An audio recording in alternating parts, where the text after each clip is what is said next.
Welcome. The base is dropped. A lot of things have dropped. A lot of teams have dropped from the Super League. The Super League. It doesn't get that anymore, John. I know. I was trying to figure out how to do it differently. No. The Super League or something like that. Kind of like Droopy Dog. I'm not even gonna pull that off. The Super League. Yeah. Super League. The Super. I got nothing. That other voice you hear is Jarrett Smith. He is joining us this morning. Mike Conti will be joining us at 10 o'clock to talk Atlanta United and MLS Week 2. But yeah, this thing just continues to grab the conversation. It is ridiculous. And the Super League just continues to have its smoldering embers make us all choke on absurdity and stupidity. We'll get you caught up on the latest. We have new clubs that have said, yeah, we're not participating, after everybody else already said they weren't participating. And, it's just like, who's going to be first? Who's going to be last? Who's got the best statement? Yes. No, they've said no. It's not them. It's now. Then there's Real Madrid who haven't said anything, and Barcelona are like, yeah, well, we were going to do it, but we can't do it because the people got to vote, so we can't say we're doing it or not doing it until the people vote. And then, Bartomeu, I guess, signed for them to participate in this thing before he left. So what did that part mean? And the intrigue. He did. He did. That's what he said. That was his last thing out the door. Literally on the way out the door. That's what he said. He's like, yeah. By the way, he's like, it's been real. It hasn't been real fun. And by the way, I signed us up for the Super League. See ya. And people are like, what? Huh? Super League? Oh, I guess that's a thing. No, it's not a thing. Maybe it's a thing. No, it's not a thing. It's not a thing. It's not. It's just he's talking crazy. Oh, it's a thing. Wait, it's a thing, but it's really not a thing because they didn't have binding agreements and they didn't have a TV plan and they didn't have anything else other than a really bad logo and brand. So it was a thing, but it wasn't a thing. But Bartomeu signed him up for it, I guess. That man left his job like Leon the Professional. Like, on the way out the door with the vest full of grenades and the pin pulled, handing it over to Gary Oldman, i.e. the rest of Barcelona. Jeez. This can't be all like, Bartomeu surely did something else just asinine, and we just haven't gotten to it yet because the timeline hasn't evolved there yet. I refuse to believe this is all. Yeah, no, there's going to be more. I mean, every day you think it's going to be over. Like yesterday, I leave because I have some errands to do, and I left. I'm like, all right, nothing's going to happen. There's a game about to kick off. I can get out the door. I can take care of some stuff. All is good. I drive to my first destination. I check Twitter because I always check before I go in somewhere just to make sure nothing crazy has happened. And something crazy happened. Like, it all started talking about, Chelsea's pulling out. Manchester City's out. I'm like, why is it when I leave the house, crazy things happen? It's ridiculous. Right there with you, brother. Well, here's what we're going to do, because this is just how this week has gone. The first hour of the show, it is a Wall Pass Wednesday, and in historic fashion, Wall Pass Wednesday is we take your questions and we try to give answers or create debates or what have you, and that's what we do. So it's a Wall Pass Wednesday. So the first hour, whatever y'all want to talk about, we'll talk about. If it's Super League, we'll talk Super League. If it's something else, we'll talk something else. Austin Harris has a question that we'll get to start us off. But for those of you in the Atlanta area, tomorrow is our next live tour stop, and we're going to be at Pontoon Brewing in Sandy Springs. Rush Union, the youth club, is going to be our special guest. $1 from every pint sold that day goes to benefit Rush Union. Pontoon's doing $1 off of their core pints all day, which is pretty sweet. Soccer in the Streets will be there. Rush Union will be there. Some other folks will be there. We'll be there. And the food truck is Make My Plate tomorrow. So you want to come out and talk heavy Atlanta United. We'll look a little bit back at Orlando, but I think we'll be looking ahead a lot more to Chicago. Heavy Atlanta United conversation, heavy Atlanta soccer conversation tomorrow live if you can join us at Pontoon Brewing. If you can't, that's cool. You can watch on Twitch. You can join the conversation there. If you are on site or if you are watching from home, you will have chances to win gift certificates. If you're watching from home, share what you're drinking. And if you're drinking Pontoon, you're going to get extra entries into the contest. So that's all tomorrow. Get there starting at 5. We're going to start the show at 6. It'll run till 8. It'll be a fun time to get out, and hopefully no more ridiculousness will happen during the Super League stuff while we're there. The Super League. Yeah, pretty much. But we'll be taking your questions for the first hour of the show on a Wall Pass Wednesday, so you can throw them into the Twitch pitch. You can also tweet them at us at Soccer Down Here. We're going to start with Austin Harris's question, because I think this might be Austin's first time on the Twitch pitch, so welcome. Austin says, hey guys, it's not often that I'm able to jump on during a Wall Pass Wednesday. I started listening to the show back when the Barco rumors started coming out. Oh man, Barco Watch. Wow, that was amazing. Like December 2017, January 2018. Austin wants to hear about how the show has grown in terms of like kind of what the audience is like, sponsorships, the idea behind expanding the content and growth of the network. Wants to hear about just how everything's happened and how it's built. Austin, a lot of it has been by accident, and a lot of it has been because you guys keep listening and keep telling your friends about it, which I think is the best way to grow. To be perfectly honest, like it's organic, and organic growth is the growth that's going to lead to sustainability. Because if you try to, like, if you get some big sponsor and come in with a big splash, but you don't have the actual content to back it up, well, it's going to fade pretty fast. And we see that with, competitions. We see that with TV shows. We see that with anything.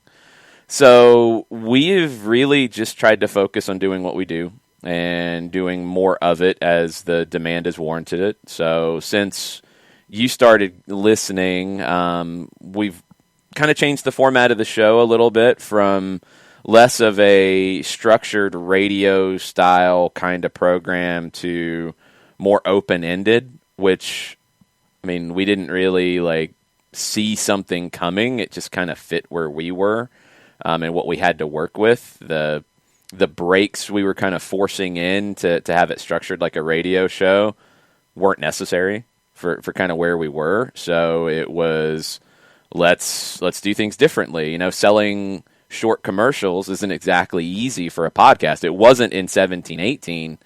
It's a little easier now, but it's easier when you work with somebody like Spreaker, who's our host, who can do that sort of thing on the podcast side. It's also easier when we do the things that we're doing with Twitch, which has been great because Twitch has opened up a whole nother world. And that literally was an accident. Like, it was strategic on our end that we wanted to do video, and we were going to use the run-up last year as a way to start doing that and doing live shows. The run-up was going to ease us into doing more live shows at breweries, having a way to broadcast those and what it would look like. Well, we did a couple of run-up shows as we were figuring it out before the pandemic, and then we had the pandemic. And it's like, well, we've got cameras. It's easy to do what we're doing in a remote format with John and I to do the show every morning and throw it up on Twitch and see what happens. And the awesome thing about doing that has been the Twitch pitch and the chat, and it's created a community that, I think was there but didn't have an area to interact as much. And during the pandemic, I think the interaction was important for everybody. It was important for us. So, we went from being a pseudo radio show that really went out as a podcast to now, I guess, a pseudo TV show that is on Twitch. And we're just kind of figuring it out as we go. We're adding pieces of content where we can, where we have the resources to do it, and where we think the demand is.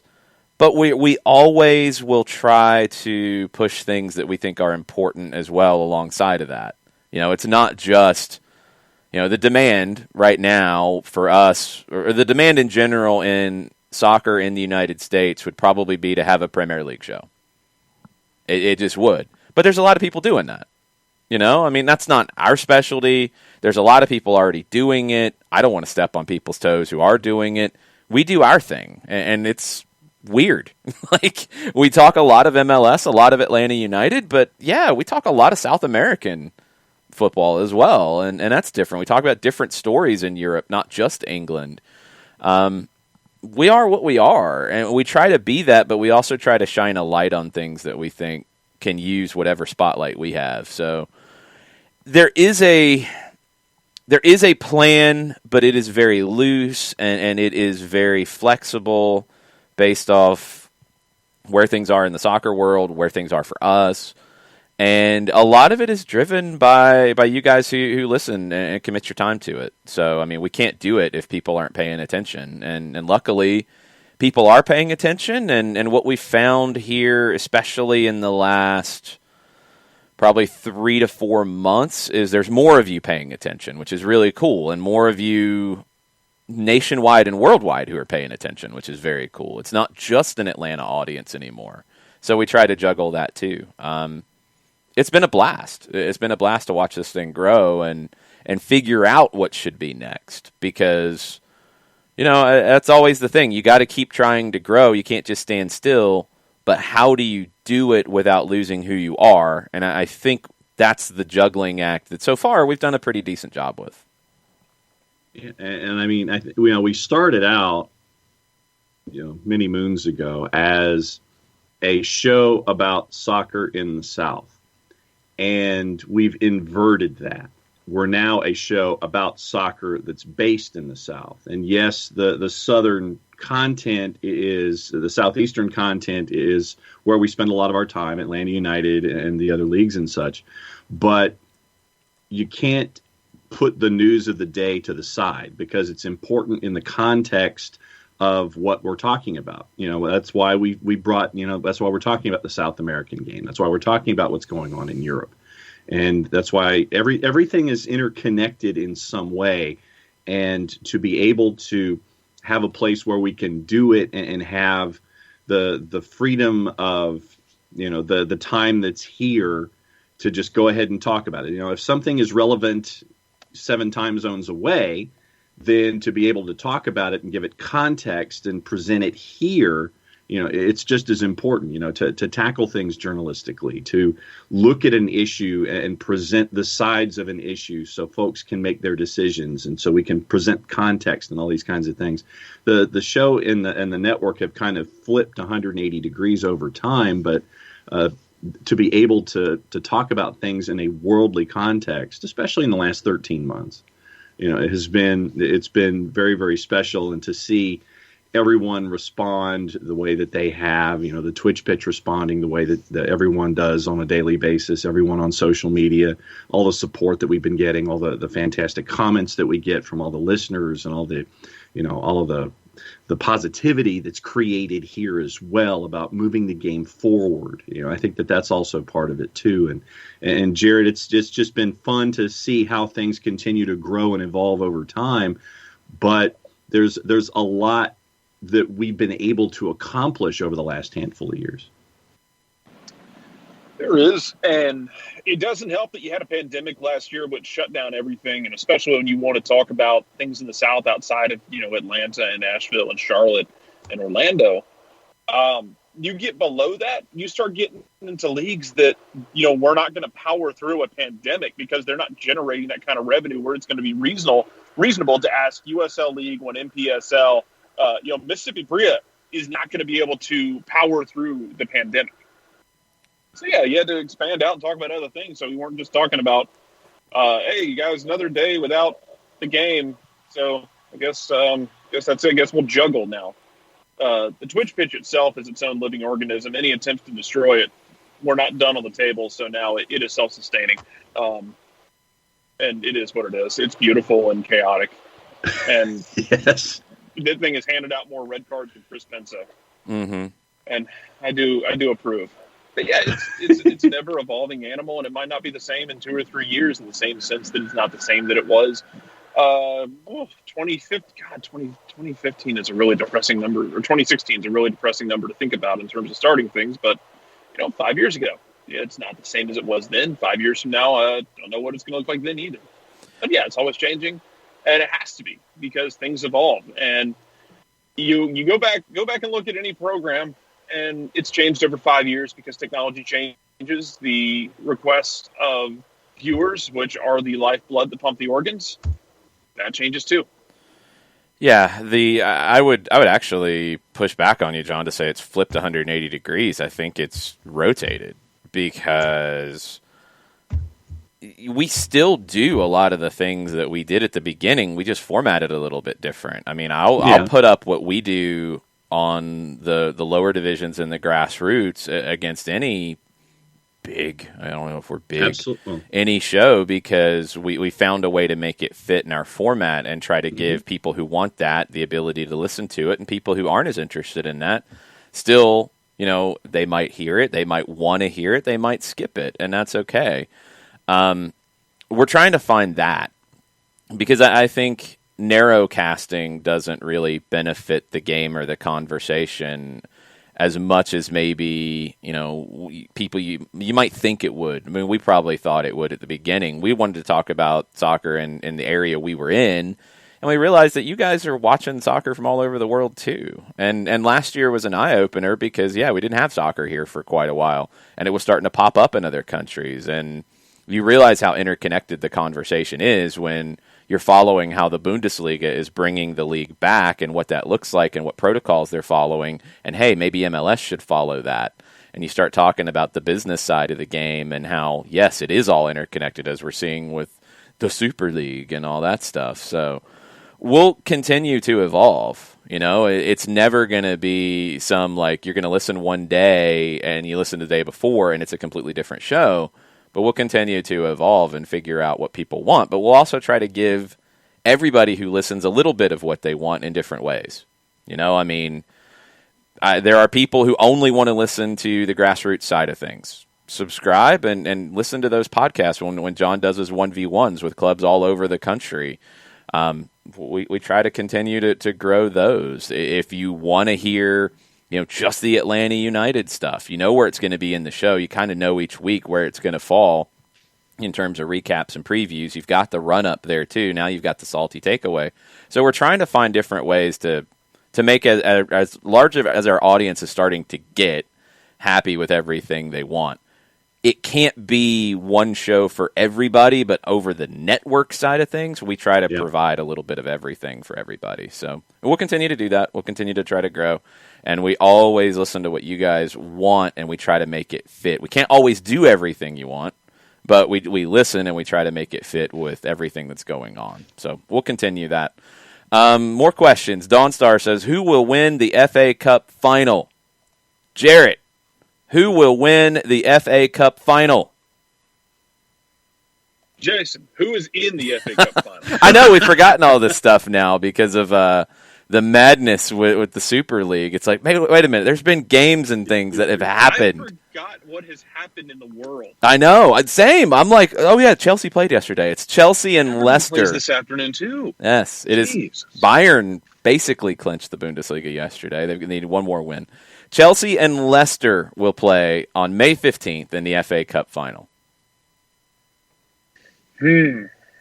Leicester's a plus 258, your draw is a plus 256, and Chelsea is a plus 108. It's really early for that, and really early for a prediction. If they played today, I think Chelsea wins it. Yeah, I agree. They might not by the time we get there. Yeah, I want to. Yeah, I'm still leaning Chelsea. Yeah. Man, Brendan Rodgers, I hope he literally spikes the trophy if he wins it, though. That'd be funny. I think Brendan Rodgers had to smack down rumors that he would be interested in the Tottenham job. He shouldn't leave where he's at for Tottenham. I'm sorry. He shouldn't leave where he's at for a lot of places, but his name is going to be mentioned with just about every opening, I think, in England. Yeah, for sure. Anytime a Big Six comes open, you're going to mention him. For sure. It's going to come up because he's a good manager. But Tottenham, right now, there are reports that Tottenham reached out to Athletic Bilbao to speak with Marcelino. There is also a thought that they could be looking at quite a few others. Who all do we have for Tottenham right now in the frame? Nagelsmann, of course. Yeah. Roberto Martinez, Scott Parker. There have been no talks with Max Allegri, according to The Athletic. Nick Alifi will be jumping up and down because allegedly Ralph Rangnick is one of the options. That'd be interesting. I'm sorry. Like if this is keep a squirt bottle every time Ralph Ragnick's mentioned and just squirt it in Nick's general direction. Yes, it's getting ridiculous. But if you're Daniel Levy and this is your list, Marcelino, Roberto Martinez, Ralph Rangnick, Julian Nagelsmann, and Scott Parker, that means you have no strategy for what your team does. That's just 5 guys. Like, are there a still little like the idea of just handing a clean, like trade guys, sell guys off, get a bunch of money, and hand it to somebody who has a plan? Because he sure as hell doesn't. Well, that'd be Rangnick. I mean, that would be Rangnick, or that'd potentially be Nagelsmann, although I don't know if he can implement what the plan he wants to do is completely. But, yeah, it'd be one of those two. I mean, like, those are 5 managers that people will be interested in, but there's not that much similarity between them, which makes you realize that Tottenham really doesn't have a philosophy of how they play, and that's their biggest problem. Here's Betfair's numbers. Oh, jeez. Just give me the top 3. Nagelsmann at 9-4. Yeah. Sarri at 5-1. Okay. And Brendan Rodgers at 11-2. That's not happening. That Betfair's drunk. Maurizio Sarri would be hilarious. No, I don't think that's accurate at all. No, I know. I think they're drunk. Okay. I'm saying. Yeah, they're exceedingly hammered. Go get Rafa. Let's see what happens. No, he doesn't have a plan either. Go get Maurizio Sarri and stick with him. Go get Maurizio Sarri and give him a 5-year contract, and Tottenham will be in a much better place in 5 years. I'm still going to scream to the heavens of just sell your big names and go get Gallardo and just tell him, here you go. Build what you want to build. Here's a bunch of money. That would be good, and I like what he does. I don't think he's the guy to build that out. I might be wrong. I think he is a good manager. I'm not putting that on him in his first job in Europe. I wouldn't take it if I was him. That would be setting him up, I think, for potential failure and damaging his credibility. Sarri would be the guy. I would hire Sarri because it would be a ha-ha kick to the shins of Chelsea. Because, yeah, we're going to take the guy that you thought wasn't good and we're going to be better because of, and they will be, I think, if they stick with him. Like, yeah, he is what he is. But if you give him the cash and a fresh team to reload, yeah, he'll build the team that he wants. I think Maurizio Sarri would be a great hire. That'd be awesome. Sean Vergara, what do you think the plan? What do you think is the plan now that the Super League is dead? There is still a want from these clubs to play each other more often than just Champions League.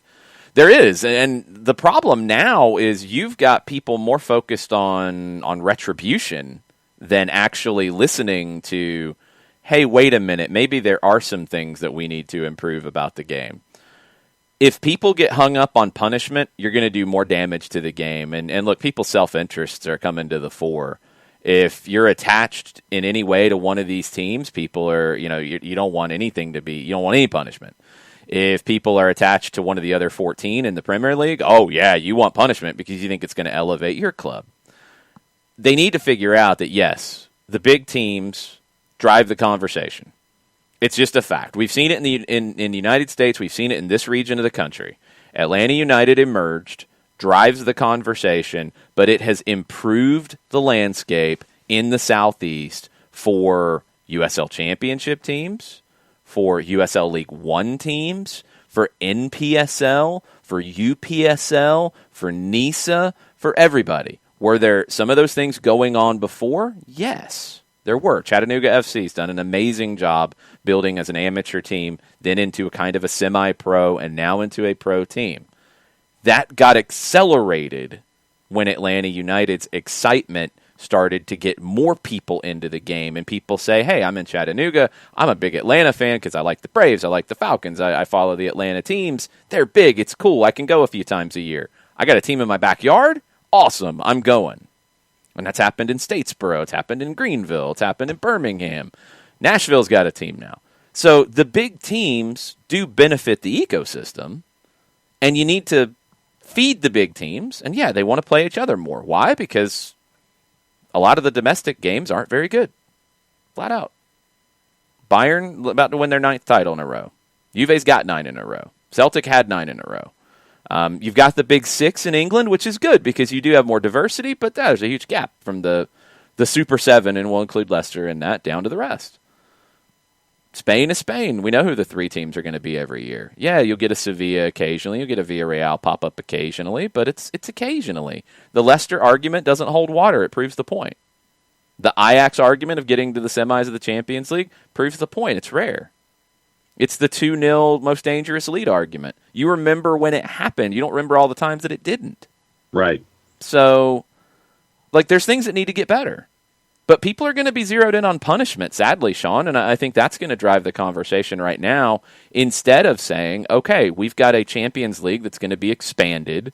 We've got a Champions League that is right now set to start in 2024, that is going to have 36 teams instead of 32, that is going to have a safety net for 2 teams that have qualified for Europe but didn't qualify for the Champions League. People are already starting to say, let's take that away. Let's get them. Let's take that away.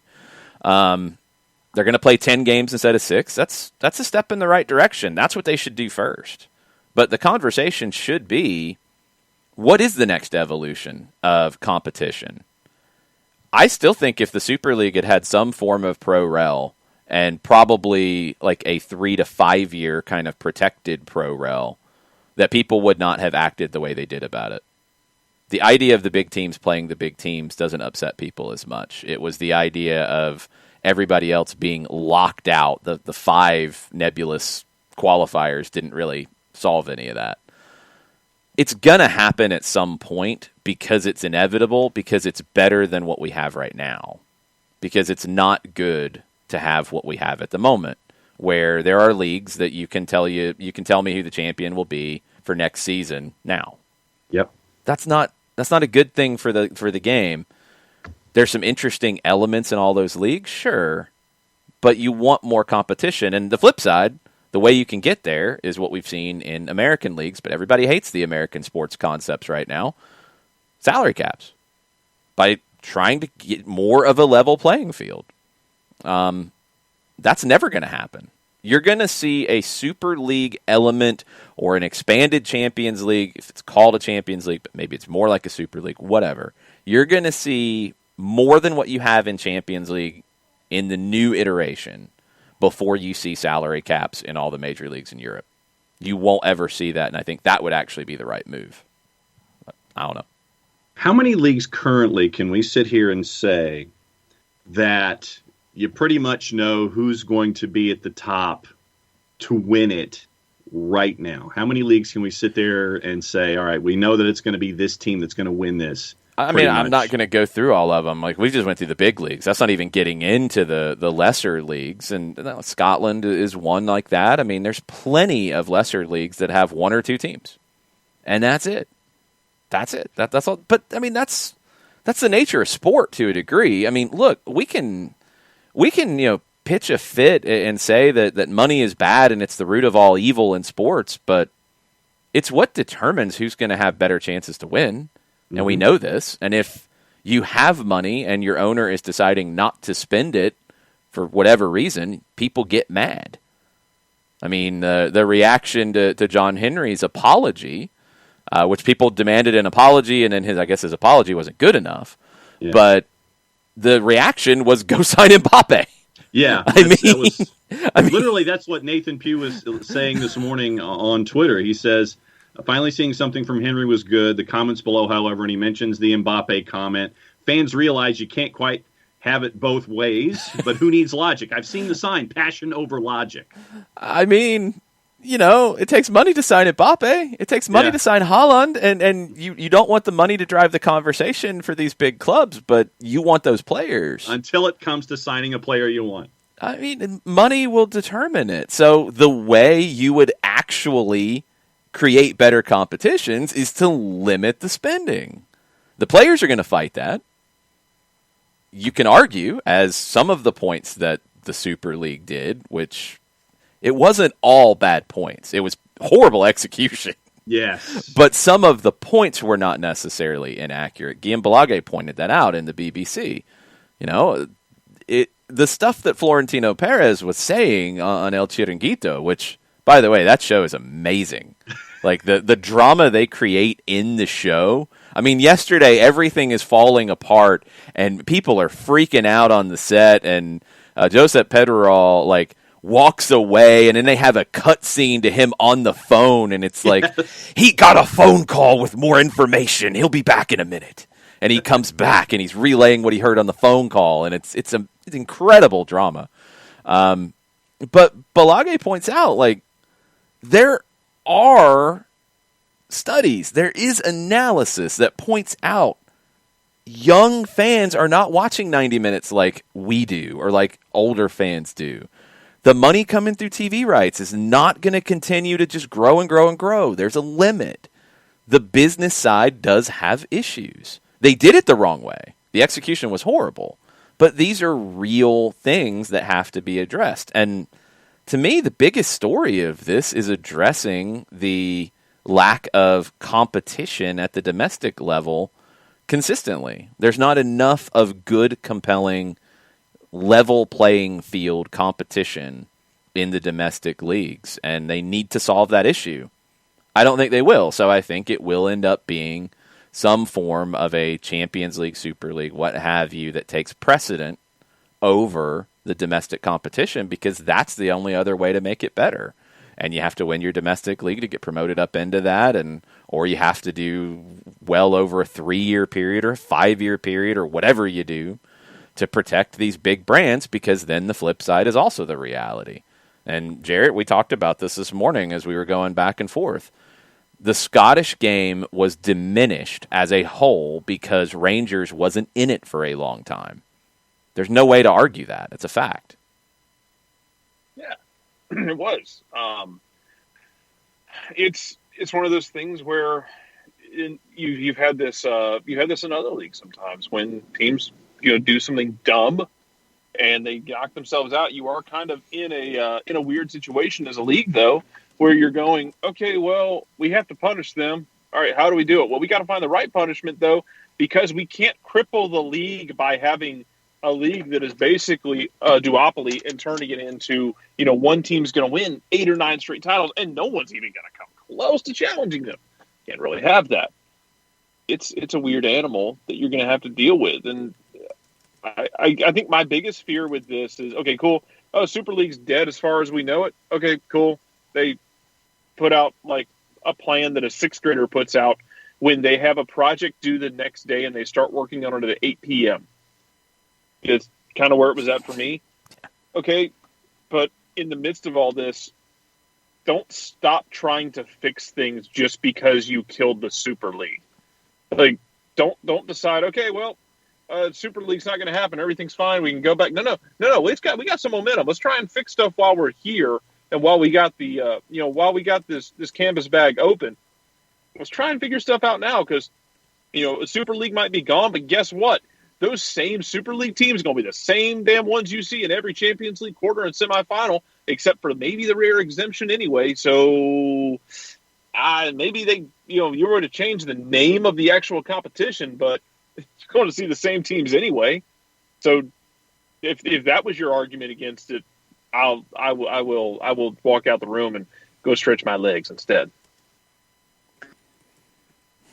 I just, for me, when, we talked about the Rangers situation before the show, and when you have a situation like that where egos get involved and you end up being more vindictive in your punishment than logical because you want to prove a point.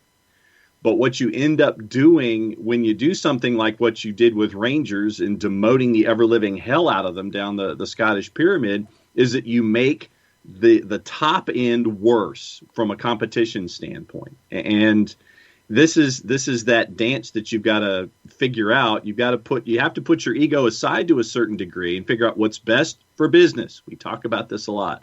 What's best for business?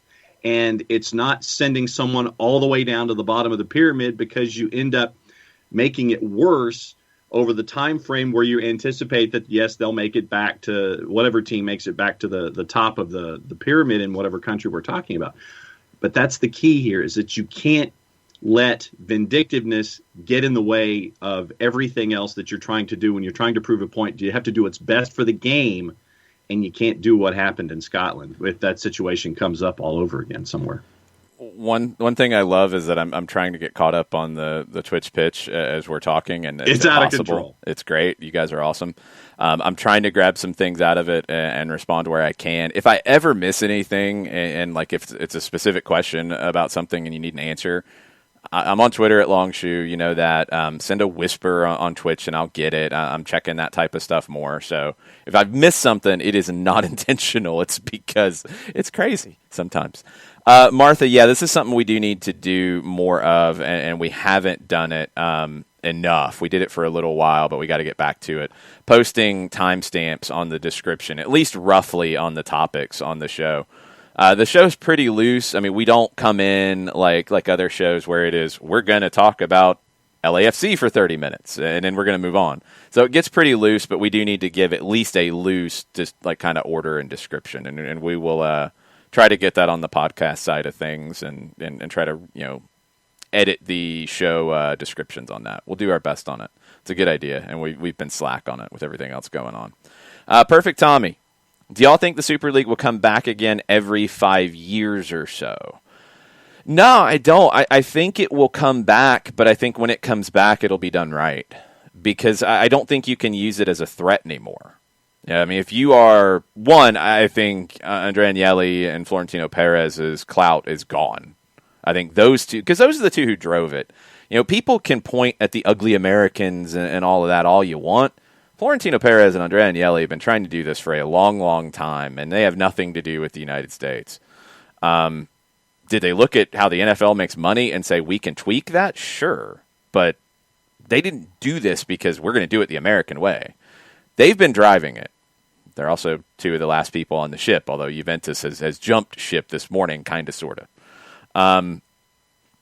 When it happens, because I think it's inevitable, because the other way to fix it is salary caps to make the game more compelling across the board, and I don't ever see that happening. So I think, at a minimum, you're going to see an expanded Champions League with teams still participating domestically, but the Champions League takes precedent. Kind of like we see in South America, right? Like we've talked about it this season in Argentina, where River and Boca are playing in this current Copa de la Liga, and it's kind of like, we're getting ready for Libertadores. So, the form was kind of blah. It's like they were just in limbo waiting and trying things and playing kids to get ready for the Libertadores run. Do we get to that where teams in Europe are far more likely to prioritize the Champions League or Super League or whatever we call over their domestic competition because they have, if not a guaranteed route into the Champions League or Super League, a very strongly protected route? I think maybe it ends up being that kind of format. Now, the other reason why that can happen in South America is because you have these short tournament ideas. I don't think that part will happen in Europe. I think it'll be a situation where the Champions League or Super League or whatever it is grows in priority for people because they know they've got a safe route in the following year and they can take less attention towards their domestic league. But to be perfectly honest, I think a lot of the conversation in Europe already heads that way. Because you hear people talking about, we got to be in the top four. You don't hear them, we got to win the league title. We got to be in the top four. We got to qualify. That's everything. Because financially it is. So it's already getting to a point that in England for a while, it was, we can't compete with Liverpool and Manchester City. We can't compete with them. We got to be third or fourth. So it kind of happens that way already. That's why the Super League idea, with the exception of a Tottenham and an Arsenal and a Milan, they're there because of the brand. The others, pretty much always there anyway. Did they win the Champions League every year? No, because there's only one. But they were there. It's not like Juventus was missing out on the Champions League. They just failed to win games in the Champions League. Same with City in the knockouts. It happens. But they were there. and they would be there in whatever other scenario. I don't think the threat will be the same, Tommy, but I do think next time they do something, it'll be either a Super League or an expanded Champions League, and it'll stick because they've learned from what they didn't do right this time. Will says, Hansi Flick to Spurs if for some reason he doesn't go to Germany. I would absolutely make that call. I would make that call, and I would say, what do you want? You want say over transfers? You didn't get that at Bayern? Done. All you. Lead us to the glory land, Hansi Flick. If I'm Daniel Levy, that's what I'm doing. I think he takes the Germany job, but I'm at least making him say no. Who should get the job at Spurs, Jarrett? Oh, man.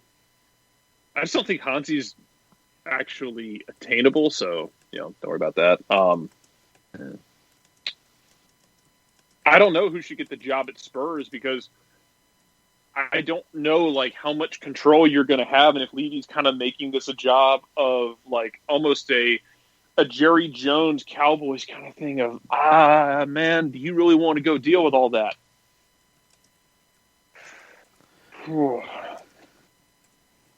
Hansi wouldn't do it if it's like that because he wants say. He wants to be able to do what he wants to do. Yeah. Yeah, and how will Levy bring in somebody and say, "Hey, you can do whatever you want. I'm just going to chill out here." After everything that's gone down. But with Spurs right now, and I think it's north of £20 million that you're giving Jose Mourinho. It's like 25, I think, is what you're giving him to leave because there wasn't any kind of a buyout. Yeah, now you don't have the Super League money. How are you going to handle that one, Tottenham? Yeah, and so it's, what kind of money are we talking about here to hire a manager? And that, for me, is, part of this too. I mean, let's just say, for the sake of argument, that Ryan Mason does well in the run-in, and it includes that he doesn't. Just it's because he's economically feasible. No, he's not ready.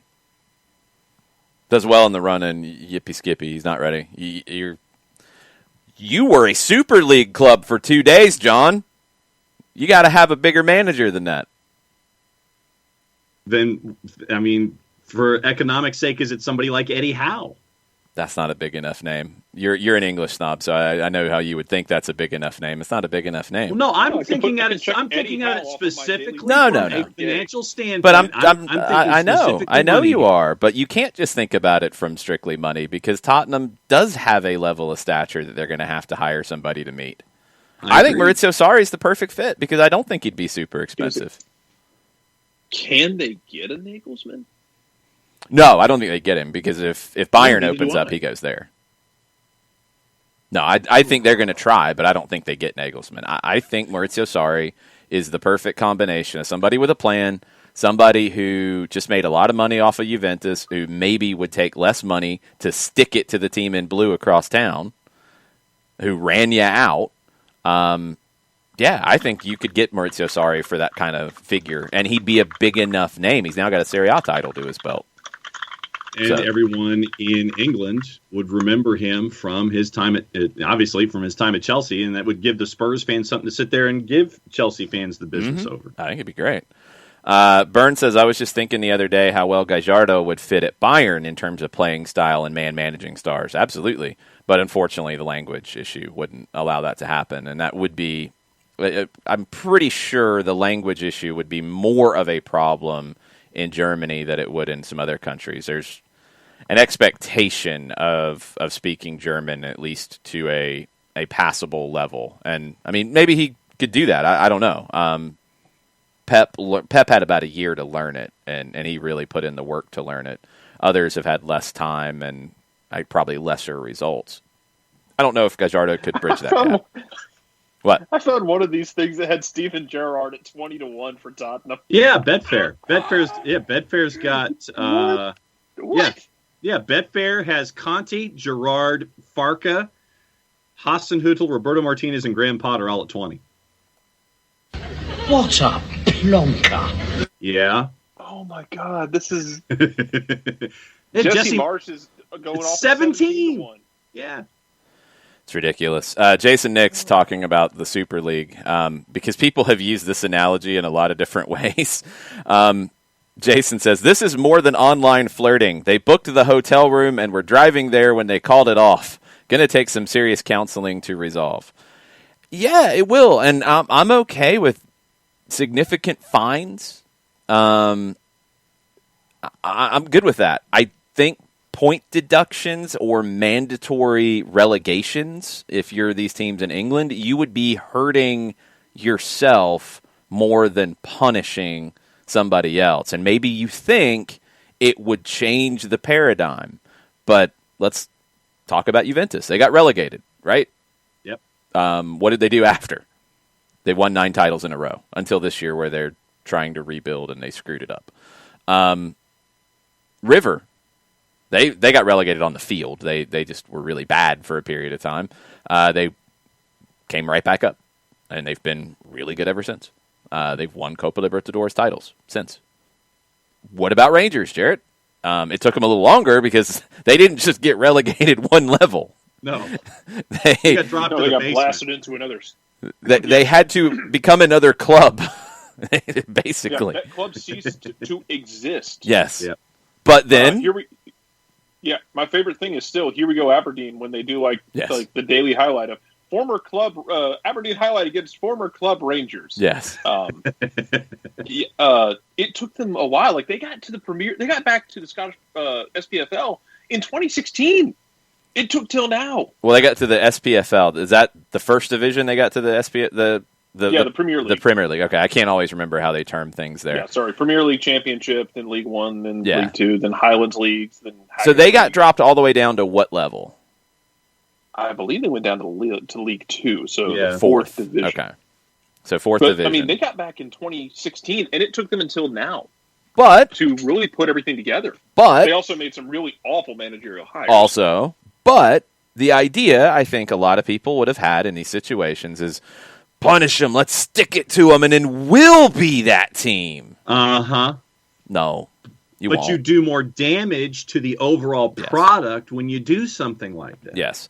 Now, there is a Rule L9 in the Premier League bylaws that says any member Premier League club needs prior written approval by the board to enter a new competition.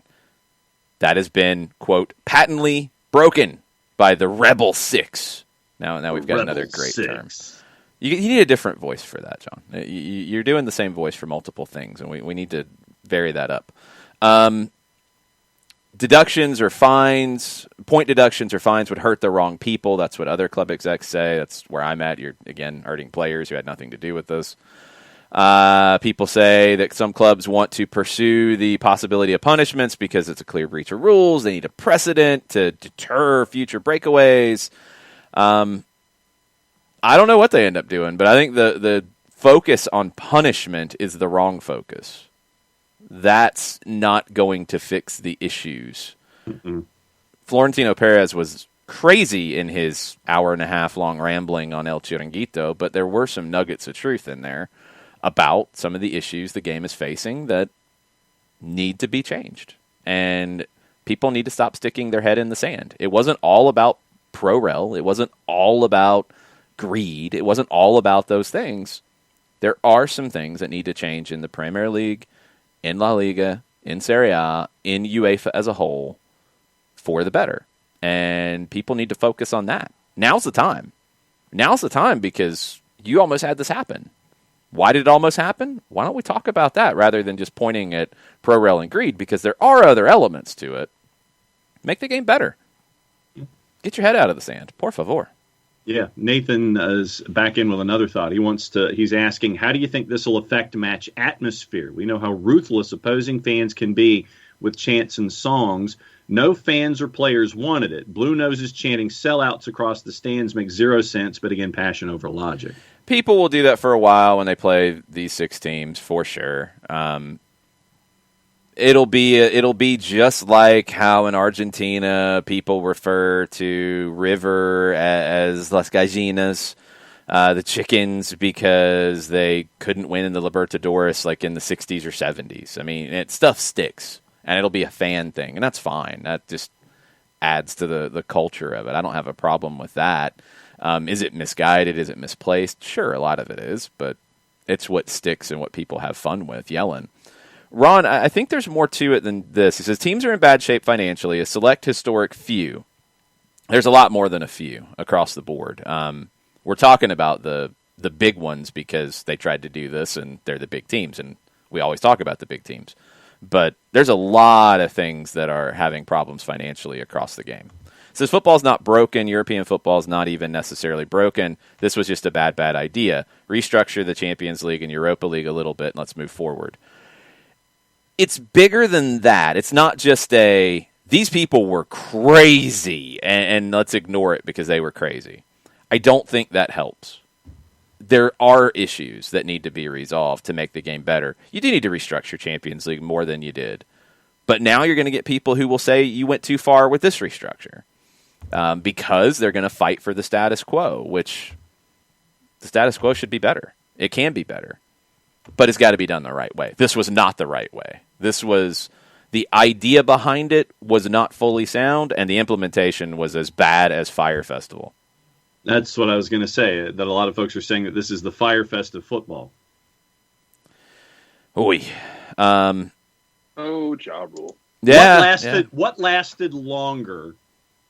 Fire Festival didn't it? Because it actually sort of happened. They had performances. They actually got on the island. Yeah. There's that. Yeah, somebody played music. So, yeah, by far it lasted longer.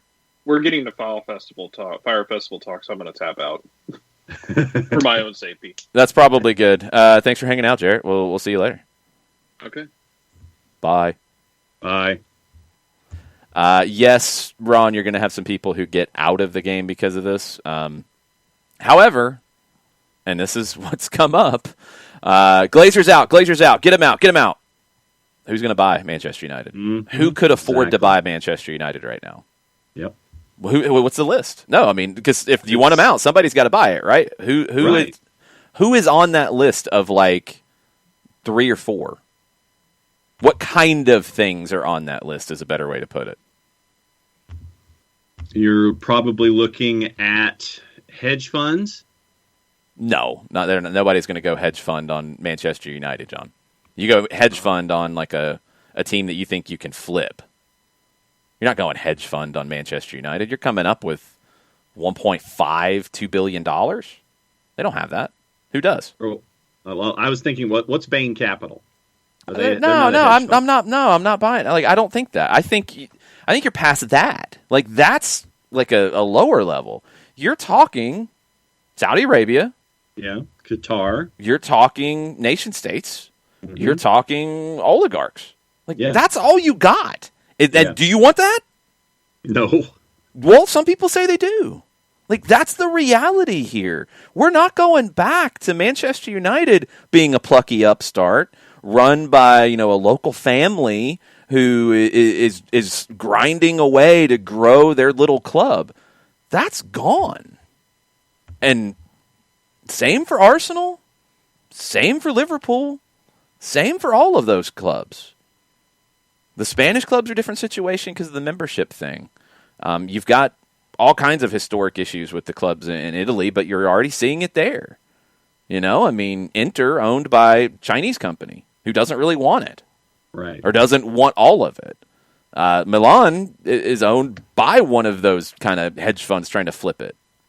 Like, there's not a lot of people who can come in and buy these things and actually do it at the level, because then if you sell it to somebody else, the Glazers just say, fine, we're out here. We'll give you a good deal. We'll get our money back and we're gone. Mm-hmm. And that person comes in and doesn't have the finances to keep Manchester United where they are. Then what? Then everybody's complaining about that. Right. That's the problem. Like, when you get this big, there are things that go along with it that we can't ignore. We can't imagine that this is the 50s and it's the romantic element and these players have side jobs and it's beautiful that they're going out and playing on Saturday and then talking to all the fans because they might be working next to them on Monday. Those days are gone. Mm-hmm.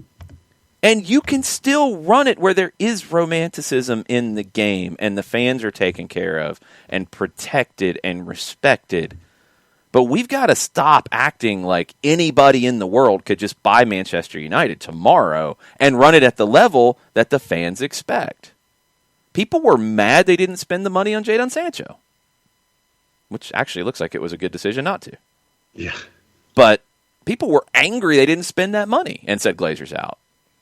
There's just, I mean, have they been good? No, don't get me wrong. There could have been better owners at that level. But you got to have a real conversation now about who could be another owner. Because it's just not that simple. It's not that simple. And Johannes, no, I'm 100% with you. This is why I don't think it'll ever happen. It says, are we sure Europeans want more parity in their leagues, or is that just the American perspective creeping in? No, I think they should want it. I don't think they do. I'll be clear on that. I don't think they ever change anything to increase parity in the leagues. They should, because they don't realize that it is eroding the interest in it. Again, back to the ideas that were said by Florentino Perez in his ridiculous ramblings on El Chiringuito TV. Younger fans, Nick told us, Jackie Fresh doesn't want to watch a 90-minute game. He'll go to a 90-minute game. He'll watch highlights. But he doesn't want to watch Real Madrid in a 90-minute game. He doesn't want to watch Bayern Munich in a 90-minute game. So he's skipping it. Why? Because a lot of times those 90-minute games domestically aren't very good. Mm-hmm. They should want it. They don't want it. So because they don't want it, they're not going to do anything to change it. And it's going to continue to erode some of the levels of interest, which will then pick back up for Champions League, which literally does draw more than some of these things. So then it gets back to, well, the big teams want to play one another more because they get more interest, and then we're back in this vicious cycle, and somebody comes up with Firefest 2. Yes. Oh, I know. It's just the reality. It's just the reality. It's like you're looking at. I mean, and back to Liverpool fans and signs that I saw as a part of the timeline after John Henry had posted his apology. Folks were posting signs from matches past. Thanks, but no Yanks. And I'm thinking to myself, okay, well, if Fenway Sports Group isn't there, then who is?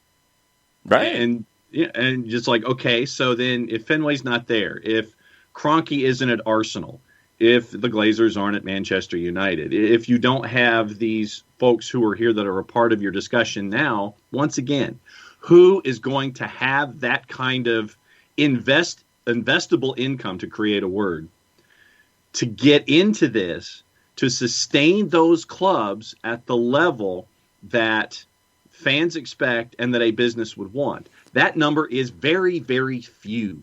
And it's less and less businesses across the board that are in those numbers. And so the phrasing, be careful what you wish for, probably applies here in this situation, because you could end up with one of these owners, and I forget, I think it was Stan Collymore from TalkSport yesterday, who said that one of the 6 clubs was looking to sell because of everything that was going on. Once again, and there have been rumors about that being Manchester United. Yeah. So once again, who has that kind of income or leverage where they can get into something like this? People you don't necessarily want. Right. And so once again, you're in this situation where would that party, if they pass standards and practices, be in a situation where they want to invest and make it what Manchester United fans want it to be? That's the biggest question in all of this that could create a black hole that could make things worse. One last one before we get to the read and get to Mike Conti joining us. Abby said, I bet if they put it up for the fans to purchase, they would, like Green Bay. Here's the reality. Green Bay can only compete in the NFL because of revenue sharing and because of salary caps. That's it. That's the only way they can compete. If you didn't have those things in the NFL, Green Bay would be the worst team in the league by far and would have sold out to somebody bigger anyway. Facts. I'm sorry. That's just where it is. You could do that and you'd never raise enough money to buy the team, let alone run it on a regular basis, because it's impossible to do. It's a wonderful story. It's a beautiful novel, but it is fantasy land.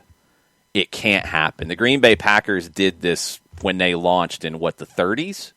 Back in the 20s, I think. 20s, 30s, when you could literally pay players like $20 a game because they were living working, in the community, working in the community, packing, doing other jobs. They were in the packing plant. That they were working. It was a company team in a lot of ways too. Like, you could do that then. They were able to grow along with the league, and when TV money came in and the NFL started thinking bigger, revenue sharing and salary caps are the only way Green Bay still survives. And that's why they don't have any other Green Bays, because the league said this isn't a good idea. It's not because they hate fans. It's because it's not realistic for business. So I mean, the TV money and all the other revenues that are associated with it are what makes Green Bay what, from a financial standpoint, what they are. The investment and the investment has been capped for the fan shares. I mean, there's a waiting list to get into that too. They only release those shares every once in a while if they feel like they need to make a capital improvement or something like that. Okay, we're super late. John, tell us about Steve Apolinsky.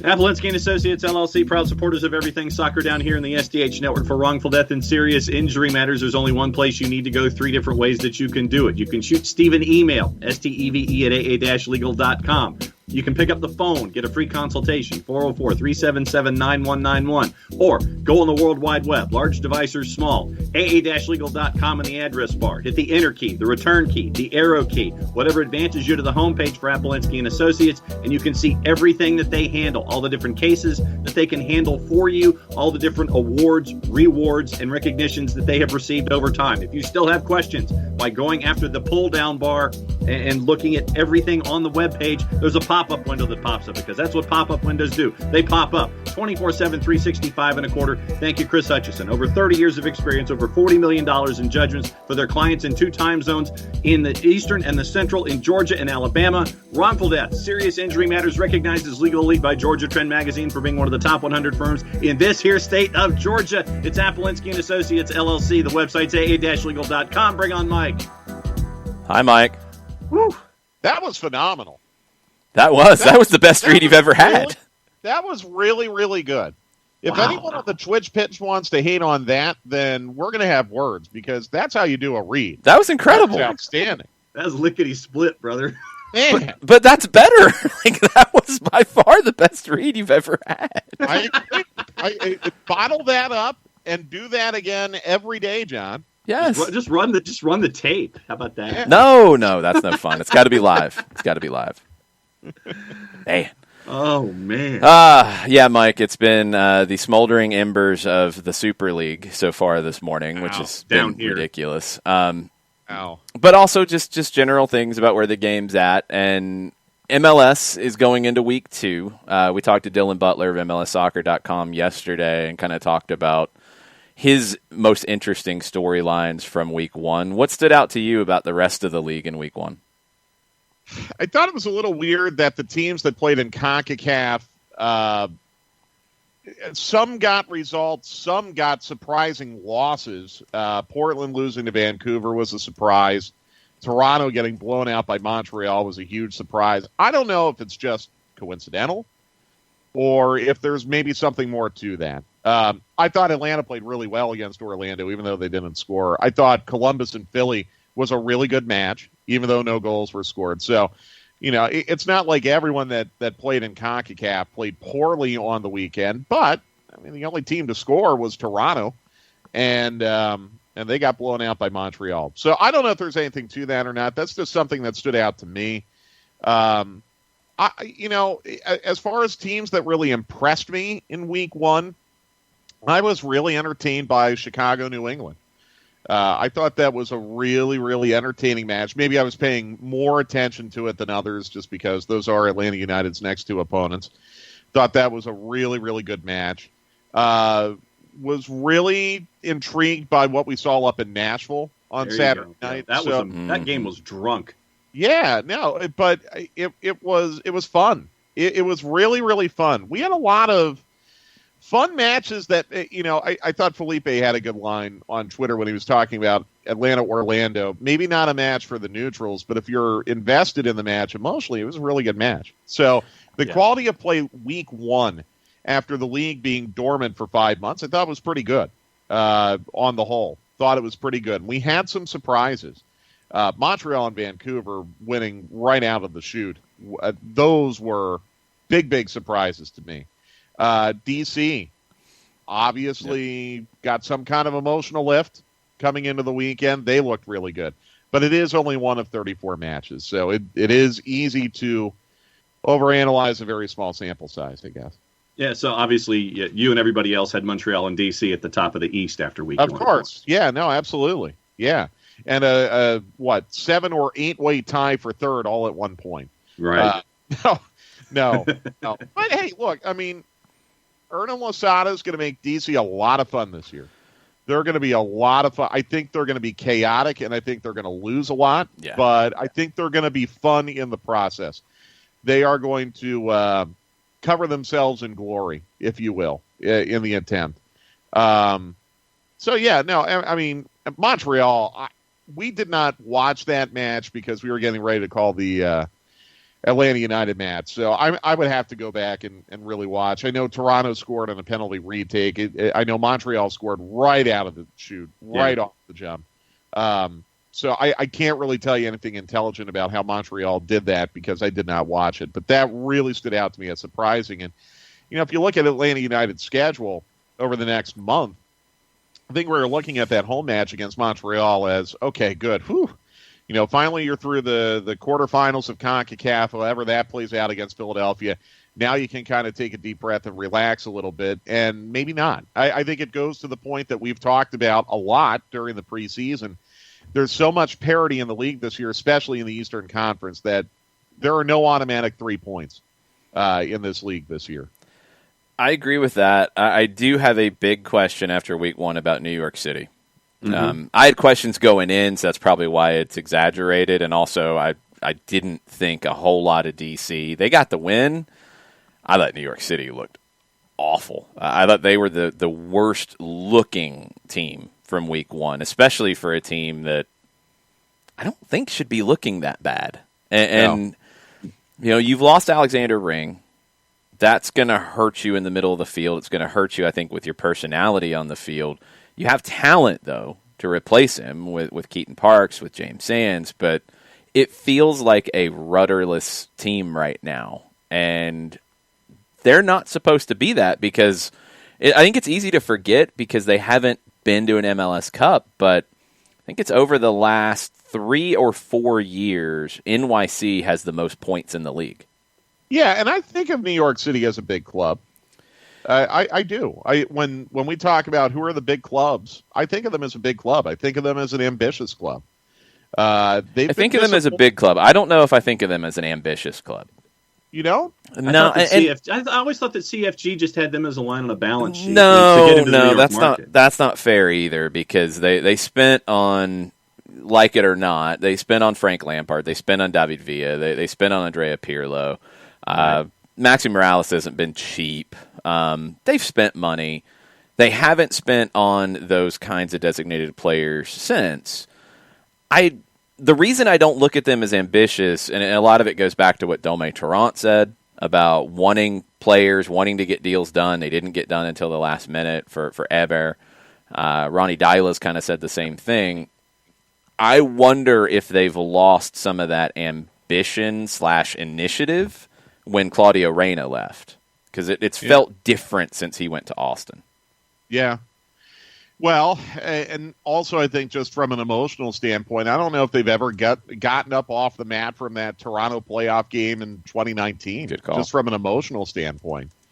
They had so much. It kind of reminds me in hockey, John, the Toronto Maple Leafs. Yes. They put so much into trying to win the cup before the league was going to shut down in 2005. So much into it. And, they got knocked out in the conference semifinals, and it took them almost a decade to win another playoff game. Sometimes that just can really knock your momentum completely off the rails. And, in the case of New York City, it's a lot of the same players. They've made some changes, but it's a lot of the same players. So, but again, like I said, this is only one of 34 matches. If we were Drawing conclusions on 2018 Atlanta United based on a 4-0 loss in Houston to start the season, we would have been extremely surprised come December of that year when they won the MLS Cup. Yeah. So we got a long, long way to go. I'm not drawing it just off of a loss to DC, though.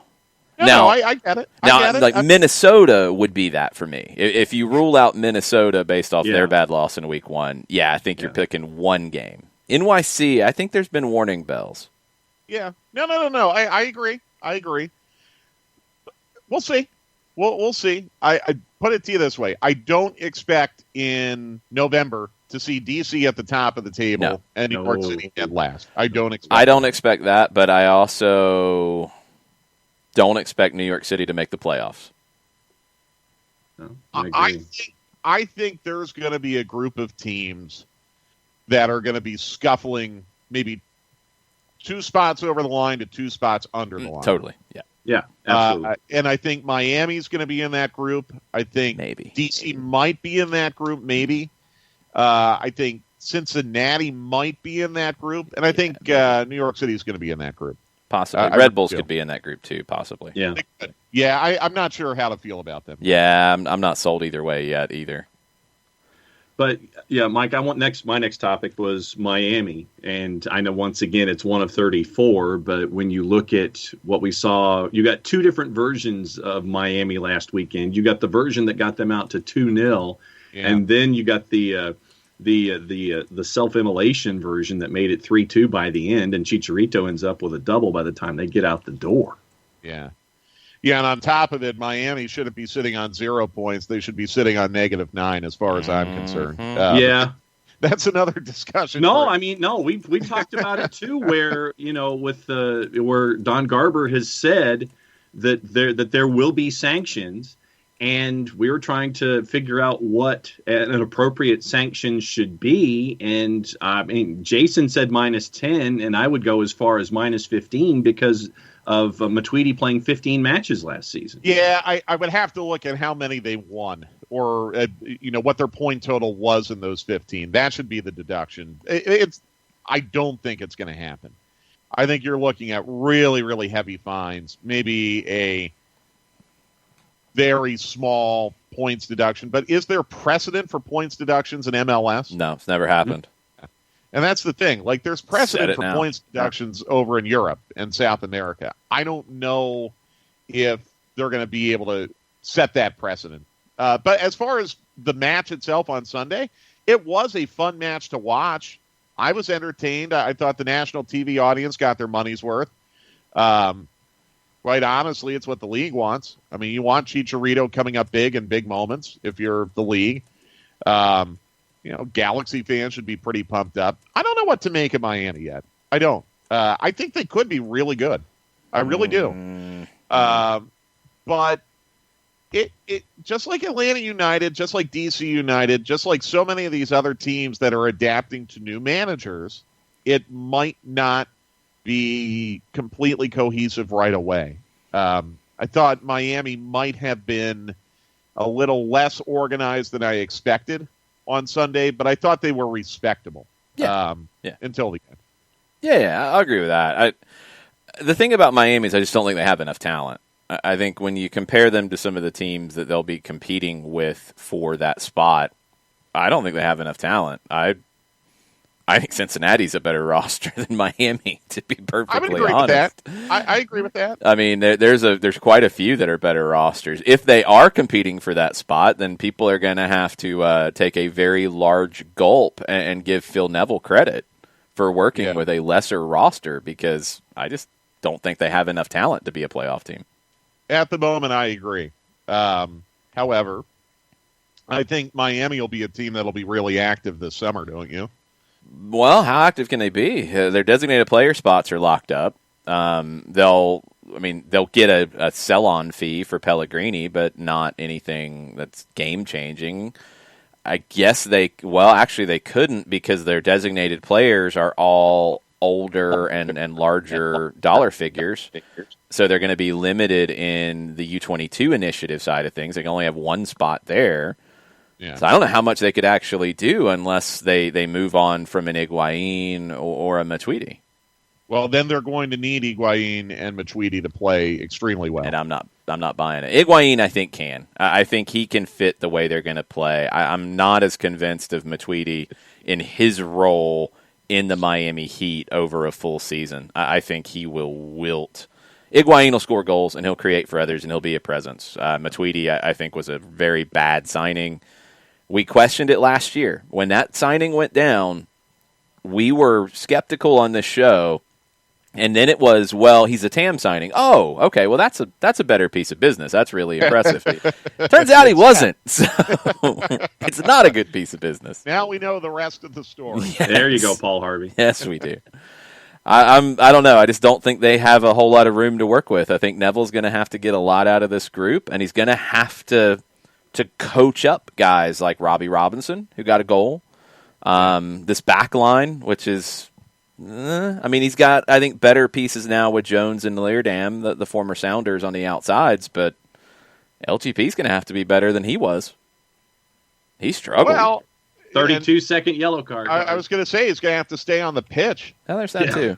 They need a better goalkeeper, too. I like McCarthy, but he's a number 2. Yeah. They don't have a top goalkeeper either. And that is tough. Like Robles, I know he didn't have a great season statistically last year, but just as far as leadership is concerned, and being a communicator, you really do miss a guy like that, a veteran like that. In the same way that I think Atlanta United would miss a Brad Guzan, or RSL clearly missed Nick Raimondo last year. Like when you lose a veteran goalkeeper like that, especially on a relatively new team with a lot of younger players. I mean, they have some veterans too, but with a lot of younger players. When you don't have Robles organizing things back there, that hurts. That hurts, and that might take a while for them to really adapt to.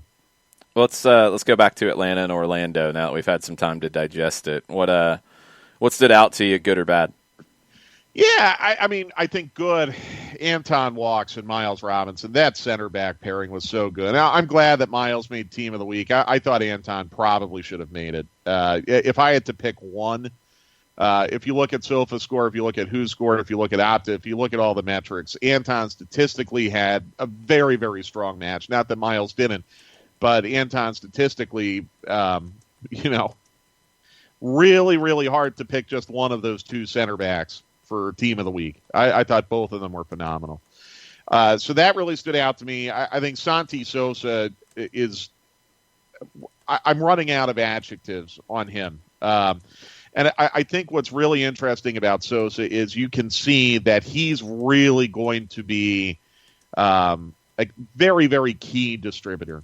And his passing is so precise that as long as he stays healthy, I think Atlanta United's got such a rock-solid holding midfielder who's going to be able to be a part of the build-up, to be a part of the way that Heinze wants this team to build up. Final third stuff I'm not worried about. I know a lot of people are. I'm not. I expected this 3 matches in. Again, I feel like I'm repeating myself again. New manager, a lot of new players, a lot of new faces in different places. I expected it to not look completely cohesive. It doesn't, but they still got, 8 key passes, 9 key passes? That's decent. You were creating chances. Machop had a really good chance at the end. Marcelino put one over the crossbar that was decent. You had one on the near post. I think it was Mulroney who had a chance to scissor it in. You had some decent chances. And I think, again, your defending is really, really good right now. I really like the job that they were able to do on Mueller.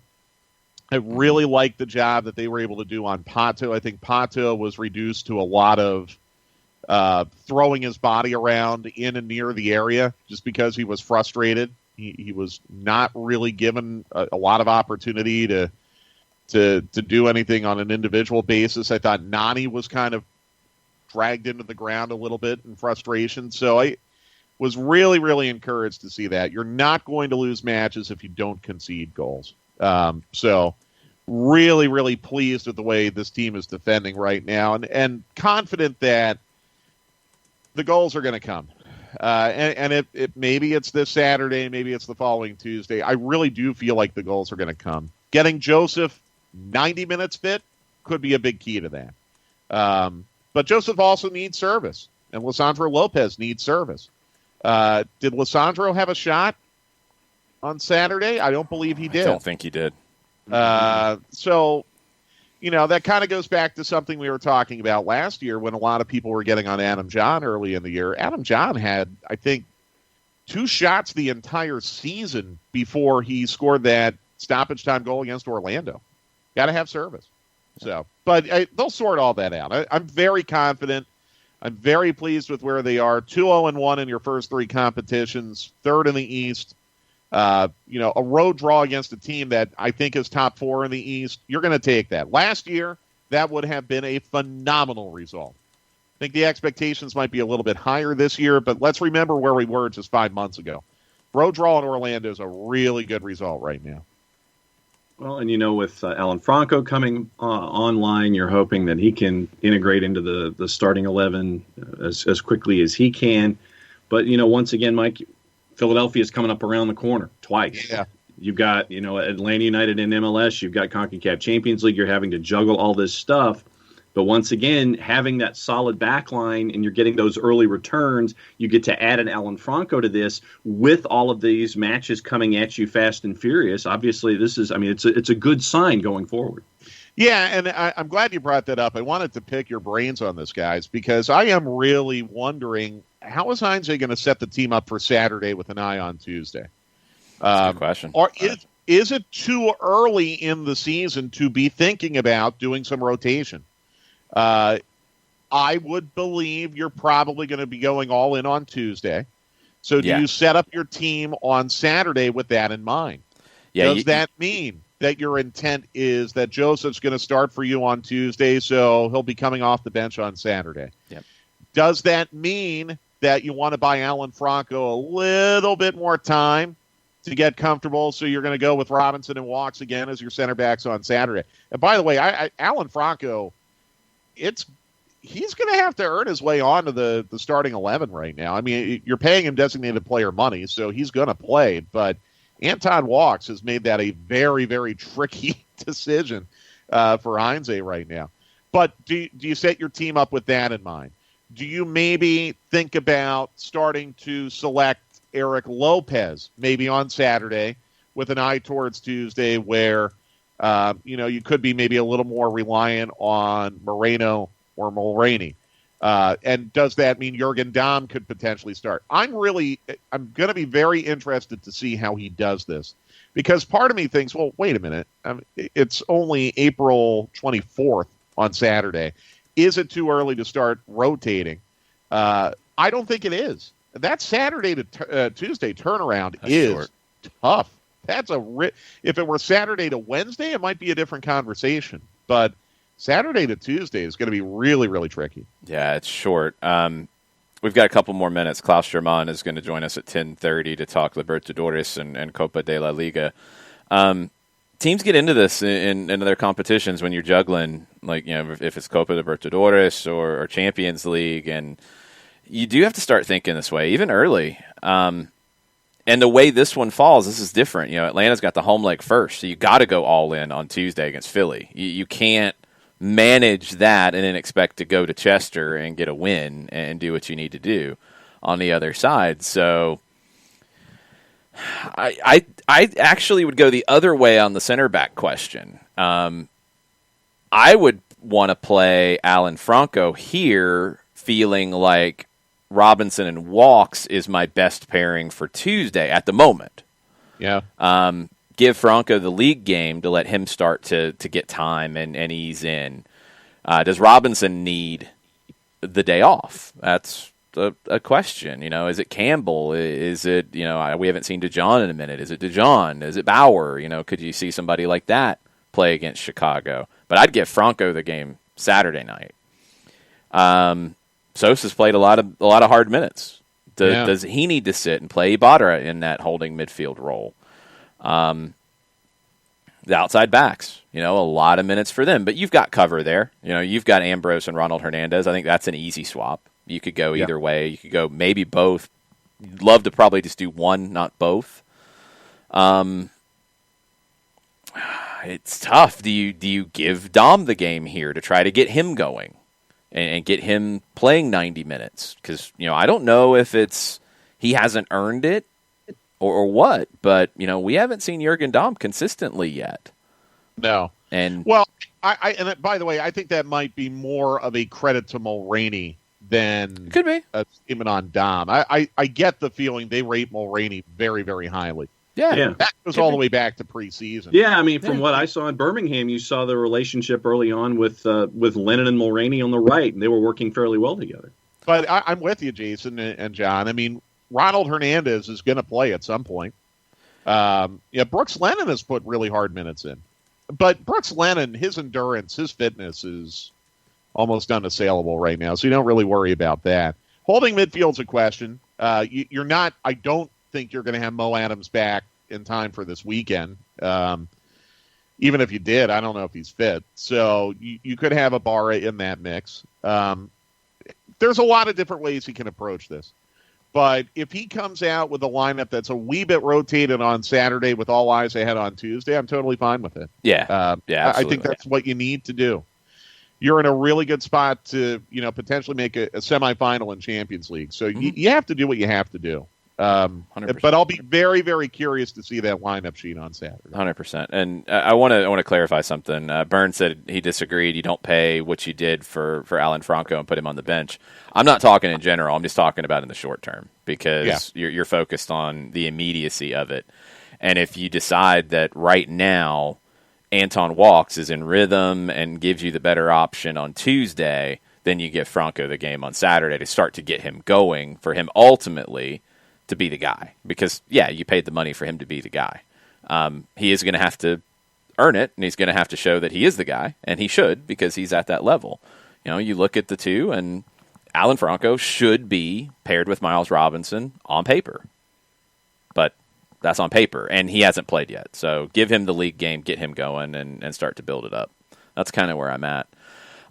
We've got stoppage time later today, Mike. We got more to talk about. Yeah, we do. We'll dig much deeper into this question and look ahead to Chicago and look back at Orlando, 2 o'clock Eastern time on the 92.9 The Game Facebook page. We had a question, and help me remember to do this on stoppage time.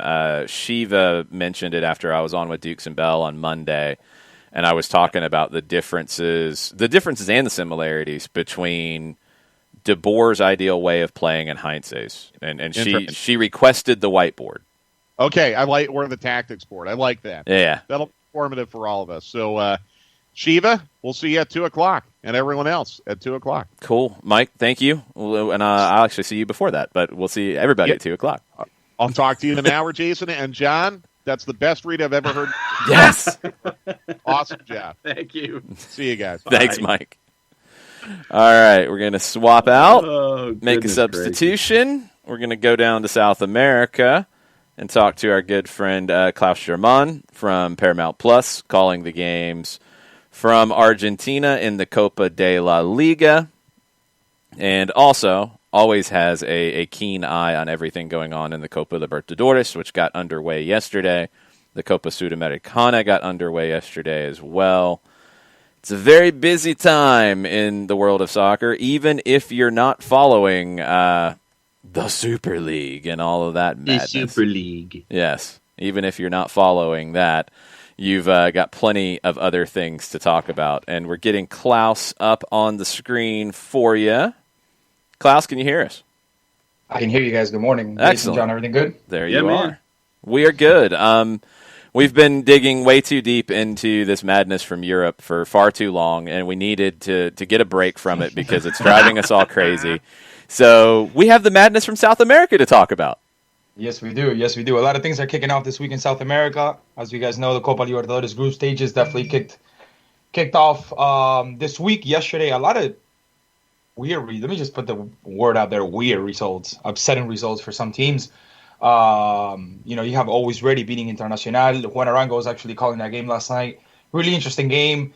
We saw a good game there between Vélez and Flamengo as well. A lot of interesting stuff going on, especially with this whole European league going on, which I kind of low-key liked it, especially at least throughout the pandemic. Afterwards, they could have taken it out. We definitely had some interesting games last night. And Copa Libertadores, which kind of proves that maybe like the smaller teams can be the big teams and they should be giving a chance. But again, really, really interesting games last night. See, what I thought was funny, and we were talking about it on our Monday night show as everything was really in the midst of chaos in Europe, about, well, if Europe's going to do this, the conversation is going to come up in South America. The conversation is going to come up in Central America, and of course media outlets have run with it.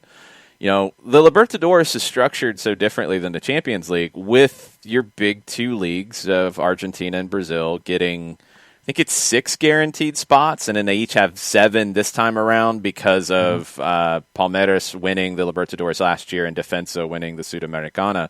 So you got 7 out of 20 or 26 from each of those countries in this competition. Is that the solution in Europe? You just have more spots? Or what do you do? I don't know, man. Honestly, I don't know. I like to keep everything classic the way it is. Yeah. I really didn't like this new format that's supposed to be announced starting 2024. I think, and just to give a little quick, just a quick thought. I think the Super League was a good idea as far as making it through the pandemic. Once the fans come back into the pitches, the stadiums, whatever you want to call it, I think they could have taken it off. But I think it was a good idea. Thinking about that, there's so many broken clubs. We know Liverpool's had financial issues. Real Madrid built a $500 million stadium, and they need to get some revenue back, and they're not being able to obtain it. We know about Barcelona. We know about what's going on. We don't even have to speak about that. So I mean, there's many of these clubs are going through issues, and if you look at the ones that left right away, or the ones that maybe they don't want to participate, such as Dortmund, who's financially stable at the moment, Bayern Munich, they just came from winning the Champions League, so they're financially stable. Manchester City, which as long as they have the in this case, they help from Saudi Arabia King and all those guys. We know those stories, as well as PSG. They have the oil money, whatever you want to call them. I know some people call them that, some people call them something else, but as long as they have that, they'll be fine. They'll be straight. But there's some teams that are kind of struggling, to be honest. They are. And it's a matter of the way I see it. If the big teams are not doing well financially, if the big teams struggle, then who's going to buy the players from the smaller teams? Who's going to buy the players from those Dortmunds, from those Evertons, from those smaller teams that, and again, just a small fact. Now, any player these days is worth 40 million, 50 million, 60 million. It's not like back in the days where, for Ronaldo or Nazario, they pay 50 or 40. For Zidane, they pay 50. Sometimes I even ask how much Maradona would have been worth nowadays. I saw somebody doing that math. Yeah. So, I mean, price escalated. And again, some of these teams are asking, look at Harry Maguire, 88 million pounds for a center back that came from Leicester City. So who's going to buy those players from those smaller teams? Who's going to, what I'm saying? I think it's the context that we're living in right now, which is this pandemic that has hit so hard. They were talking about all the teams combined that they were going to play the Super League. We're talking about more than $5,000 million that has been lost. So that's a lot of money. And people have to take into consideration that, again, if these big teams don't do it well and they're not financially stable, the smaller teams are really, they're going to suffer as well. And again, nobody, with all due respect, and I was, having some tough arguments. I do have my show on Mondays, and we were talking to some of the guys, and we're like, listen, let's be realistic here. Let's leave all the crap outside. Nobody's going to watch West Ham versus Leicester City in the Champions League quarterfinal or round of 16th. Really, no one is. You might have some people out there that watch it, but it's not really going to sell the product. You know what I'm saying? It's right. People want to see Real Madrid, people want to see Barcelona, people want to see Liverpool. So, I mean, if you really want to sell the product that well, it's just like Copa Libertadores. You look at some of these groups, and again, I was going to go into the games. For example, last night we had a huge upset with Barcelona from Ecuador beat Santos, in Brazil, and people were shocked. Even the Deportivo Táchira, which is a really, really small team in Venezuela, beating Olimpia, coming back and beating them 3-2. So, I mean, I think the context in South America is a little different than in Europe. I think Europe, the money coming in, it's completely different. And this happened in CONMEBOL as well. Let's not forget, and I was talking, again, to some people on Monday in the show. We've been talking to Juan Arango about the issue as well. 10 years ago, the Libertadores would give you $4 million to win it. Now they're giving you almost 15. So again, in South America, they spoke about this. Clubs like Peñarol, like Boca, like Sao Paulo, at one point they met up and they thought about doing a structure very, very similar like this, just because of the fact that they couldn't have the money coming in.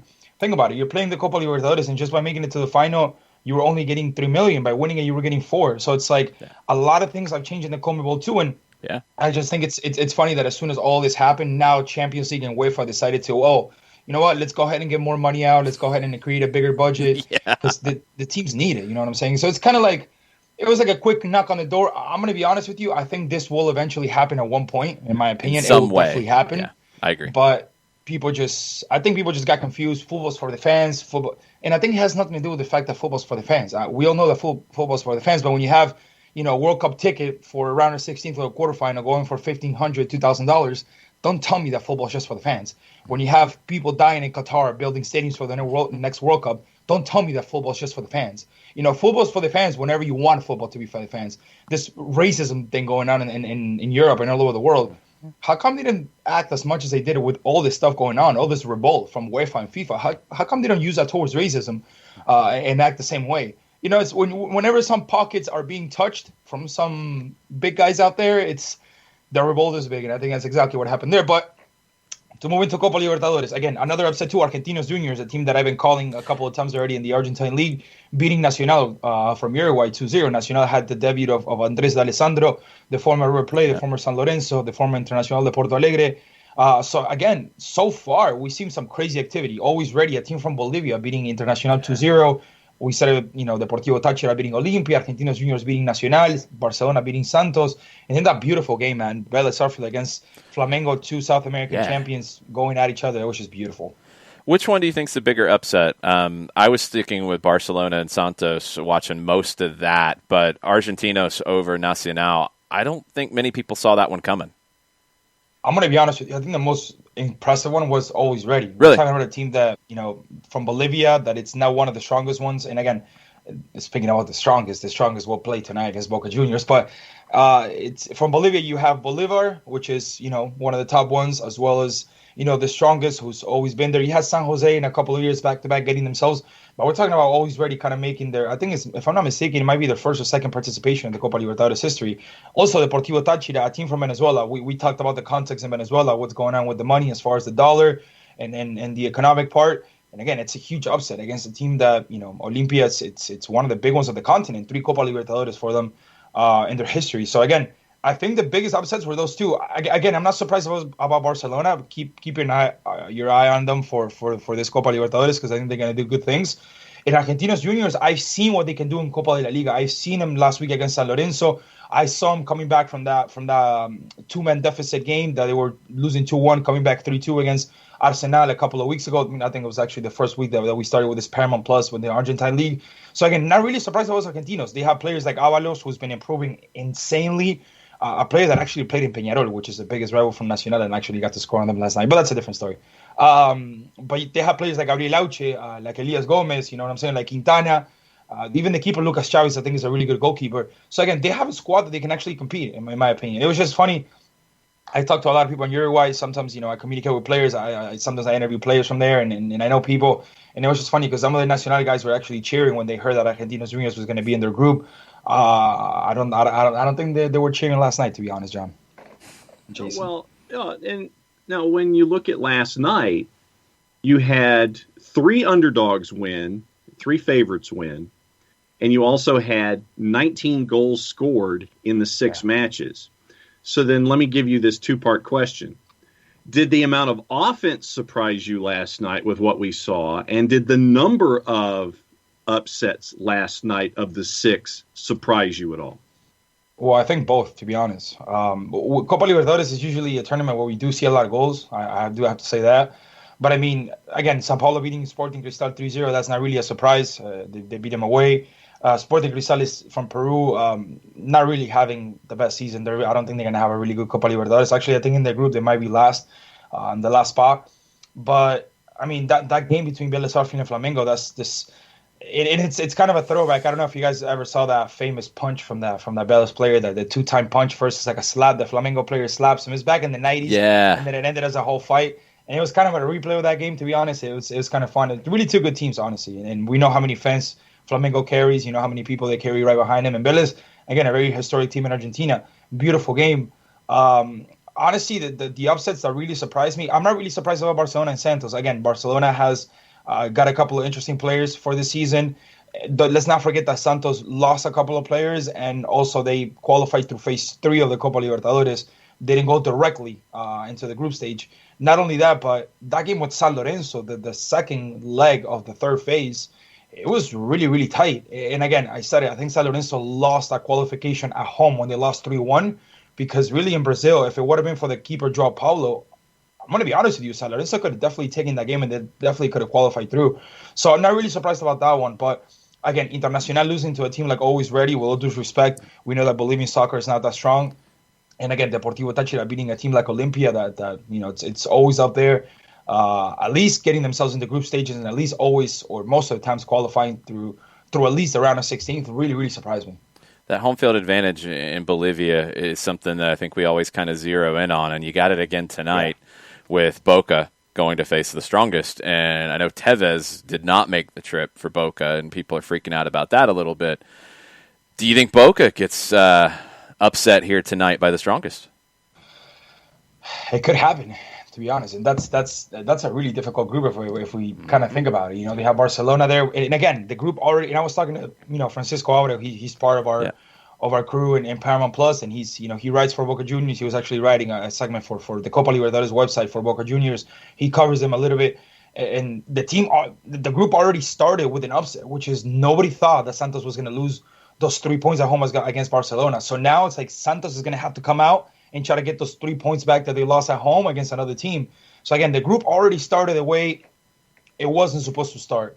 And then you have Boca, and again, a lot of doubts for Boca. A lot of things have been going on. They just recently gave Guanchope away here to the MLS. So they lost a striker there. Zarate, a really tough injury. He's going to be out for a while. And again, there's all these things going back and forth. This controversy with Juan Roman Riquelme, that he's not doing things well. And again, I think when we talked last time, I even said it, there's like always something going on in Boca. There's always some drama going on. And again, it's a tough group, man. We have Barcelona. The strongest is a team that in Bolivia is kind of tough to play against. Again, just think about the fact that you're 3,800 meters above sea level. And that's something big. That's something to take into consideration. For the people that pretty much never been there, it's just after 10 minutes, you just start gasping for air. You can't get air. We're talking about a big, big difference. So you could be playing maybe against a team that's 3 times as inferior as you, but it's going to be tough. And we've seen it many, many upsets, not only in Copa Libertadores, but in the World Cup qualifiers as well. Let's not forget that time where Argentina, coached by Diego Maradona, lost 6-1 to Bolivia in La Paz. And, you had all the stars playing for Argentina. So, again, that's going to be an interesting game that's going to happen tonight. And, again, all this stuff going on in Boca, you said it yourself, Tevez not making it through. I think it's going to be a tough game, man. This group, and I said it before, I called it out. I think this group is, in my opinion, they call it the Grupo de la Muerte, which is the group of death. And I think this one is definitely one of them. I also like the Group F, the one with Argentinos Nacional, Atlético Nacional, and Universidad Católica. You have 3 Copa Libertadores champions plus the champion of the Super Cup of Chile, who's a Universidad Católica. So again, really, really interesting group. I think these two would probably be I would just say the toughest ones. Obviously, tonight we're looking at the action. The strongest, by the way, in looking at the strongest are a prohibitive favorite tonight going into this matchup against Boca with everything that we've been talking about. 7 matches tonight. 3 of them are at 8 o'clock. What's your match of the night? If you could focus in on one game, if our watchers and our audience can only lock into one game tonight, which of the 7 is it and why? In my opinion, I think it's going to be Defensa y Justicia versus Independiente del Valle. 2 reasons. I think people have Palmeiras as a favorite in Group A to go through. We kind of did a little lottery right before it with some of the guys in the show, and I actually have Defensa y Justicia and Independiente del Valle going through. Independiente del Valle is a team that's very tough to play against, especially in Ecuador. They're a tough team, man. Now they're playing in Quito, so they have that 2,800 meter above the sea level advantage. So again, you're playing against a fast-paced team, against a team that really knows how to move the ball from side to side, that really knows how to play it on the ground. And not only that, but on top of that, you're adding 2,800 meters above sea level, which, after a couple of 15, 20 minutes, it can start counting. Universitario is a team that I extremely respect from Peru. A lot of respect for them. One of the biggest teams in Peru, in my opinion, the biggest team. People put Alianza Lima. I actually put Universitario. Team that has never gone to the second division, for example, one of the only ones in Peru. But I just don't see them. I see some of their players. I see some of their squads. One of the best players it's Hernan Novik, which was left free by Peñarol. He was a free agent, and he was able to sign for Universitario. So again, I don't see them. I really don't see them making them up there. Palmeiras, there's been a lot of doubts. There's been a lot of questioning. There's been a lot of things going on. And Defensa Justicia actually has a very, very good project. The other day we saw, in my opinion, they lost the chances in the Copa de la Liga, and that loss against Independiente, just because of the fact that the amount of games that's left and the rivals they have to play against and where they are positioned in the table as we speak. I don't think they're going to make it. So again, that result was I had the chance to do that game with Juan Arango, and I told him right before, this is it for Defensa Justicia. If they lose this game, in my opinion, they're out of the playoffs in the Copa de la Liga, and they lost. They lost 1-0. But again, this game between Defensa Justicia and Independiente del Valle should be super interesting. Two teams that tactically, they're very, very smart. Defensa Justicia, whenever they play in the continental level, they can be very, very smart, especially with Sebastián Becasese getting the little momentum from winning the Recopa. And Independiente del Valle, I don't need to tell you guys anything. We've seen what they can do. They just come from eliminating Gremio in a two-match where they couldn't even play at home. They had to play in another country. They couldn't even play at home due to COVID problems. So, again, definitely a team to watch out for. They were eliminated last Copa Libertadores in a penalty shootout by Nacional in a game where they were extremely superior. It's just one of those games where, you take it to penalties. You're lucky enough to take it to penalties and you end up winning, and that's exactly what happened in Nacional. But again, if I had to really recommend a game, I would definitely either, Boca Juniors and Strongest. It could be a good game as well. Boca's always interesting to watch. But again, put your eyes on those Defensa Justicia versus Independiente del Valle game, because tactically, they're two very, very interesting teams. Yeah, it should be a fun one. And there's a lot of people who listen to the show who have bought into the Independiente del Valle kind of project and everything they've done with all the talent they're developing. And then we talk about Defensa a good bit and everything that Becasese and previously Crespo's done. Let's get into the Argentine Copa de la Liga a little bit, because you mentioned Defensa probably being out because you've only got 3 games left. This little short sprint of a tournament. Group B we'll come back to in a minute. Group A, San Lorenzo, and you talked about how close they made it almost getting into the Libertadores. They've been on a run here, and right now they're in a playoff spot, but they've got to compete with Racing, Rosario Central, who are on the same number of points, and then Banfield and Central Cordoba's 2 back. Argentinos and Godoy Cruz are only 3 back. That gets you to 10th in Group A. Listen, we talked about, last time we talked, I told you that Diego Dabove was very close to being sacked, and he was. After that defeat at home against Santos, he was, the rumors were, if you don't get a couple of interesting results in the next 1 or 2 games, you're out. And it's crazy because San Lorenzo came back and won 3 back-to-back, against Estudiantes, against Rosario Central, and against Platense. 3 back-to-back wins, and it's just really, really hilarious that last week they just had. And again, I really wish you guys could have seen what happened. And I have this saying that's called, the goals that you don't make, I try to translate it, so it might seem a little weird, but the goals that you don't make, you see them scored against you. Yeah. You guys, I really wish you guys could have seen this one-on-one that San Lorenzo had. 75th minute, San Lorenzo's leading 1-0 against Argentinos Juniors. Ball on the left by Fernandez, played into the middle, and Jalil Elias has a wide-open goal and just shoots it up the crossbar. It's just insane. It was just a tap-in, just a small tap-in, a Chicharito Hernandez tap-in, goal, 2-0, take the 3 points. In the next play, Gabriel Auche comes through and scores the equalizer for Argentinos Juniors. We just couldn't believe it. And we were talking about a possibly 4th victory back-to-back. And we're talking about a team that a couple of weeks ago we talked about that was second to last. So again, they have improved immensely, in my opinion. They're definitely one of the contenders, in my opinion, now. If they can keep this going, really high levels, really high points. We didn't see Franco Di Santo last weekend, but we did see, for example, Angel Romero and Oscar Romero kind of playing really well and combining with each other. And I told you guys, when we spoke about San Lorenzo, remember we talked about a little bit of controversy going on with them and fights in the locker room and this and that. If they can manage to focus enough in this team, I think they could be the biggest talents they have.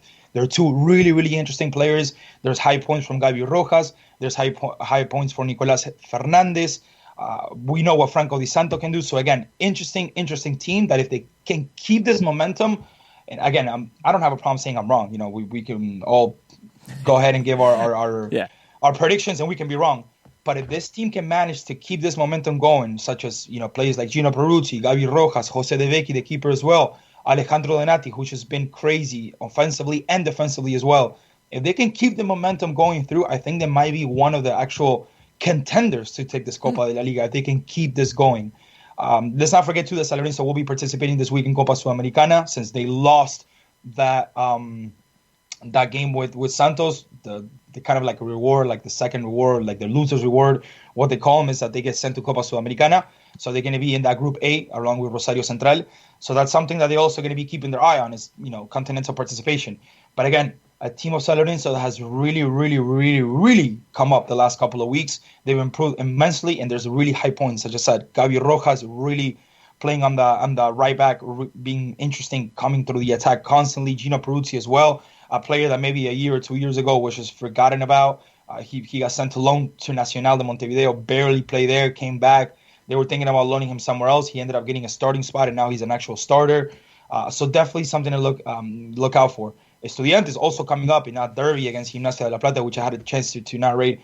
Kind of a boring game, to be honest. Estudiantes could have definitely won it. Again, another one-on-one with the keeper where Diaz, instead of just placing it to one of the sides, he decided to just bang it with all his strength and just hit the crossbar.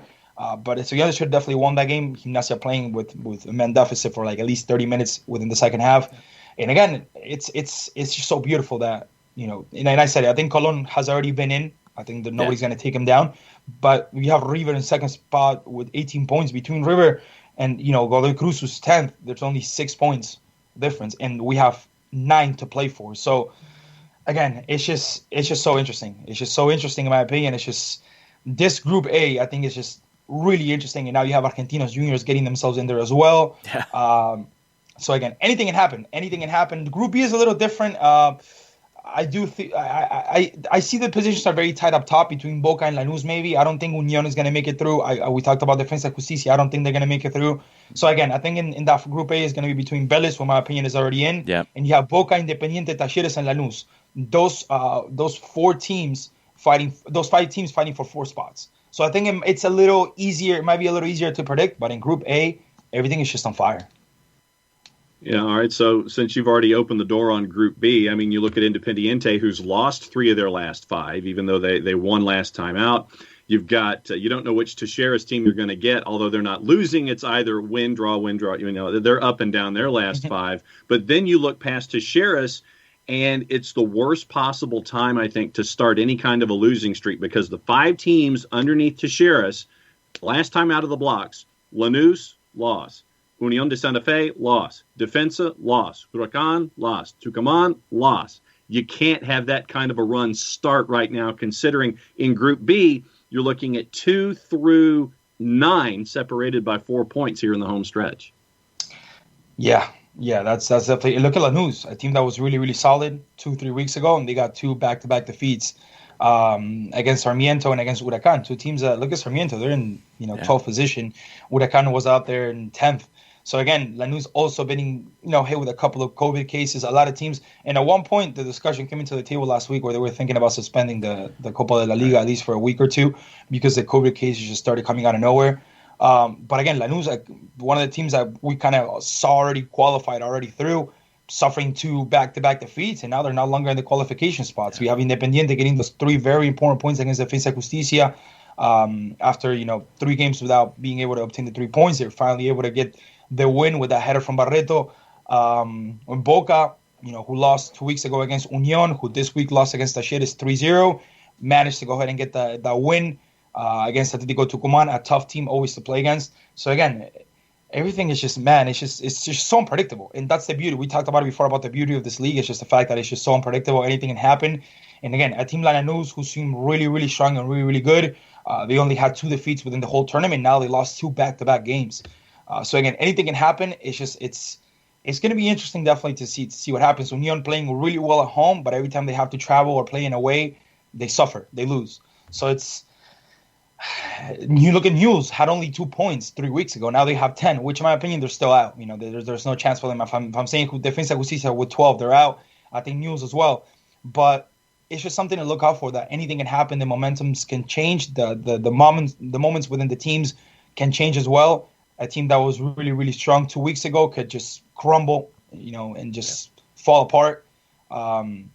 So again, it's really interesting. I just can't wait to see how these playoffs are going to look like, because I think those games, if we think that regular season games are interesting, these playoff games, man, they're just going to be amazing. It's just going to be 100% intensity in every game. And again, maybe we get lucky enough where we might see a derby coming through. Maybe we see like maybe Independiente San Lorenzo, Independiente Racing. We might even see a Boca River. We're already going to see it in Copa Argentina in the round of 16, so we might see it in the Copa de la Liga as well. So again, a lot of interesting things can happen in this league. Yeah, it's going to be an exciting conclusion to it. Klaus, what games do you have this weekend? Do you know yet? So far, they haven't told me anything. Last week I had 2, and they ended up giving me 2 more. It's just they had me commentating and narrating at the same time. Like sometimes I was able to do the La Plata Derby. I was narrating play by play on that one, and then the next one, which was the one after that, which was Independiente and Defensa Justicia, I got the chance to commentate that one. So again, which do you prefer? Really, I like doing play-by-play. Okay. It's like you have to, in my opinion, if you're going to be a commentator, you have to be kind of the person that explains or kind of. I think you have to be way more. There's way more critical thinking involved. You have to you're that bridge between what's going on in the game and the people at home. So you kind of have to like.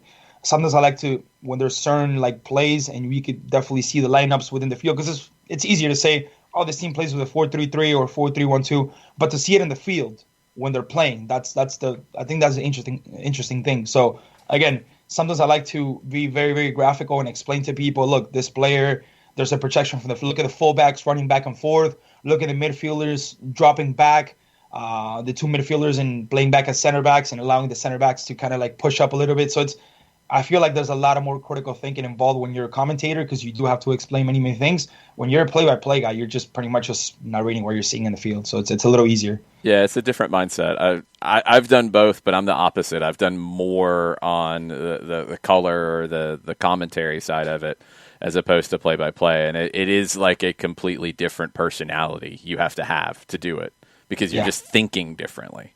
Yeah. That's what I'm saying. You have to be that bridge between what's going on in the game and the people, and you kind of have to explain.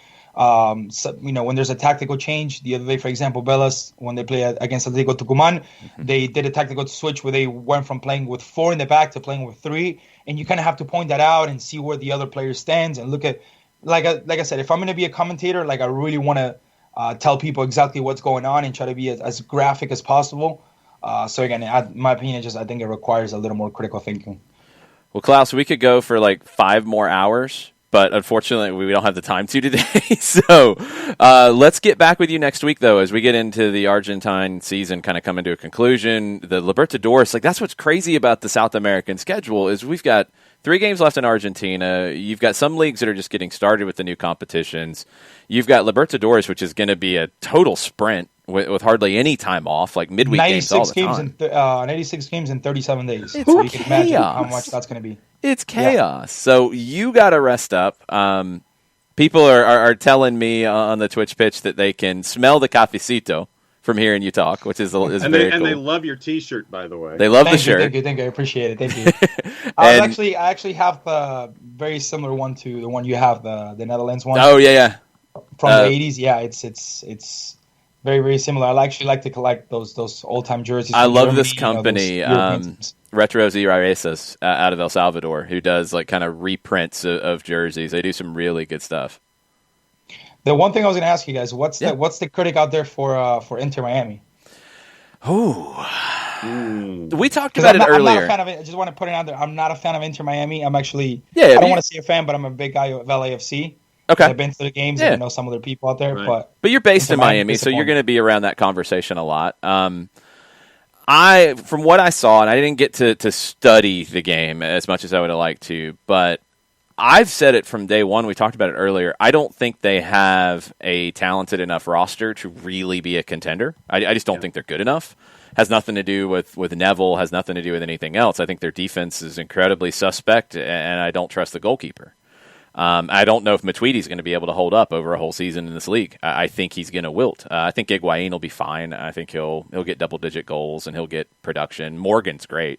Lewis Morgan's a great signing. But I don't think they're a playoff team. And I think people are going to point at Phil Neville because everybody's wanting to be down on him no matter what. I don't think he's got enough to work with. It's just tough, man. It's just one of those teams that I don't think they've done things well enough, like other teams. And we see what happened in Cincinnati, which now they have a really, in my opinion, they have a better roster than Miami, if you ask me. But I call it, and again, I don't know how you guys are as far as, saying things in the show or not, but I call them the club of friends. I think if you're friends with David Beckham, then you get to come here. If not, then you're not. When you spend $20 million on a player like Pizarro, it's just you're already starting off with the wrong foot. And again, a lot of people disappointed down here. A lot of people disappointed with Inter Miami with what's going on, the amount of money they had to spend, and the players they brought. I don't think Matuidi was a good signing. It wasn't a smart enough signing. Just because the guy's a world champion doesn't mean he's going to fit in your style. No, or the league. Soccer here. It's the league. It's a different kind of league for guys like that. I mean, I think Steven Gerrard was the cautionary tale. Like Gerrard was a guy who was based on work rate. At his age, he couldn't do that here. It wasn't going to work. Exactly. So again, very disappointed with Inter Miami, but again, I actually like the fact that Chicharito came back. I think he's one of the highest paid players in the league. We want to see him do well. We want to see him. I want to see him do well. I want to see him do good. I think it adds up into the league. And again, a couple of interesting teams that I saw this weekend. I like what LAFC did too against Austin. It was a good 2-0 victory. It was kind of funny what happened there between Bella and Bob Bradley. It's just weird for a guy like I love Bob Bradley. I had the chance to interview him and to meet him and talk to him. It's just he's such a cool guy. Beyond the pitch, he's just a good human being. He seems like a really cool guy. Right. But you gotta wait for your player to tell you, listen, I'm out, I'm done. It's like, dude, you can't hurry it up, man. It's just crazy. But again, MLS is getting really, really interesting. And I told you guys, and I told my British friends a couple of years ago, it's gonna happen. MLS. Little by little, it's going to start increasing their level. We saw some players, and we are seeing some players that are taking off. And again, hopefully it just keeps growing and growing. People are going to freak out about that, Klaus, but I'm right there with you. Have you had a chance, before I let you go, to see Atlanta at all yet under Gabriel Heinze? I saw the CONCACAF game. Again, I think they'll need a little more. Again, Heinze, when we talked about some of these coaches, you got to give them some time. Yeah. And again, you got to also keep in mind that the communication issue. People think, well, it's just you can have a translator. Well, it's not the same. Right. And we saw it here in Miami with Diego Alonso. Sometimes the communication is key between the coach and the players. So I think they're going to have to definitely give him time. I mean, we saw what Atlanta United could do. I mean, they took the MLS Cup back in 2018, being a team that was almost brand new. So again, the potential is there. The seriousness, which in my opinion is the most important thing, it's there. The people that are in charge of the club are serious. It's not a club of friends. It's not, I'm going to put you here just because you're my friend and I owe you a favor. No, it's a project that's being grown into a long term. So again, in my opinion, I think they might be one of the contenders definitely in the East. I don't think they had a good season last season. I don't think it was a great season. But this season, I think that they give this guy time to coach and to get used to the players and get used to the league. I think he's going to do great things. We saw with Tata Martino back. And again, you can tell me, well, Tata Martino didn't speak, a lot of English back when he was here in 2018, but he's kind of a different coach. Gabriel Heinze is a coach that he explains a lot. He talks a lot. When if you ever got a chance to see him in Bell Starfield, coaching, he's constantly talking, constantly giving directions to his players. So again, I think that's a point that we just can't forget about. The fact that communication for some of these coaches it's just really tough because you have guys that speak English, very few that speak Spanish. I just want to see this guy Josef Martinez just shine again, man. He was just one of the biggest talents in the league, and for one reason or another, injuries, this and that, his level has just gone down. But it's just one of those players where, as well as Chicharito, you want to see him do well. He's an international. He's right now. There's a couple of issues going on with him in Venezuela. He's getting called up for the national team. Issues with the politic side that's going on over there.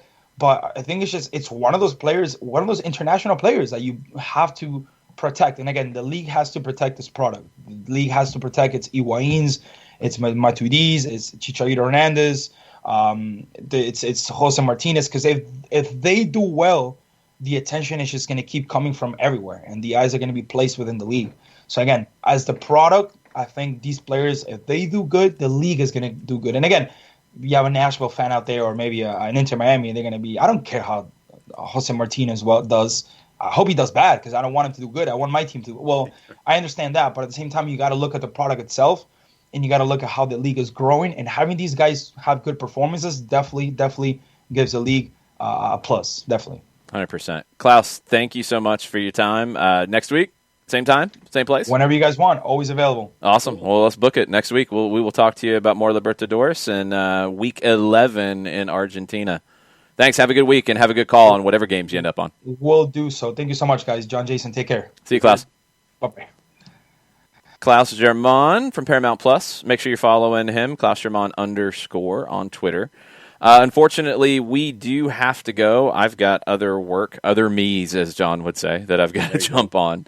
It's a busy day. We do have stoppage time coming up at 2 o'clock on Facebook.com/929thegame. I'll be on the midday show at 12:20 with Andy and Randy talking Atlanta United and MLS as well. Then I'll also be on the call tonight on our app and on our website for a high school playoff game, Northview at Johnson in Gainesville.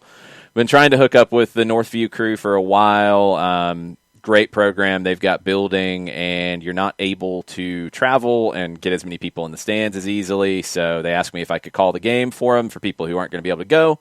So I will be there in Johnson, Johnson High School tonight. That's at 7 o'clock, and it'll be on the app if you want to listen to some high school soccer this evening.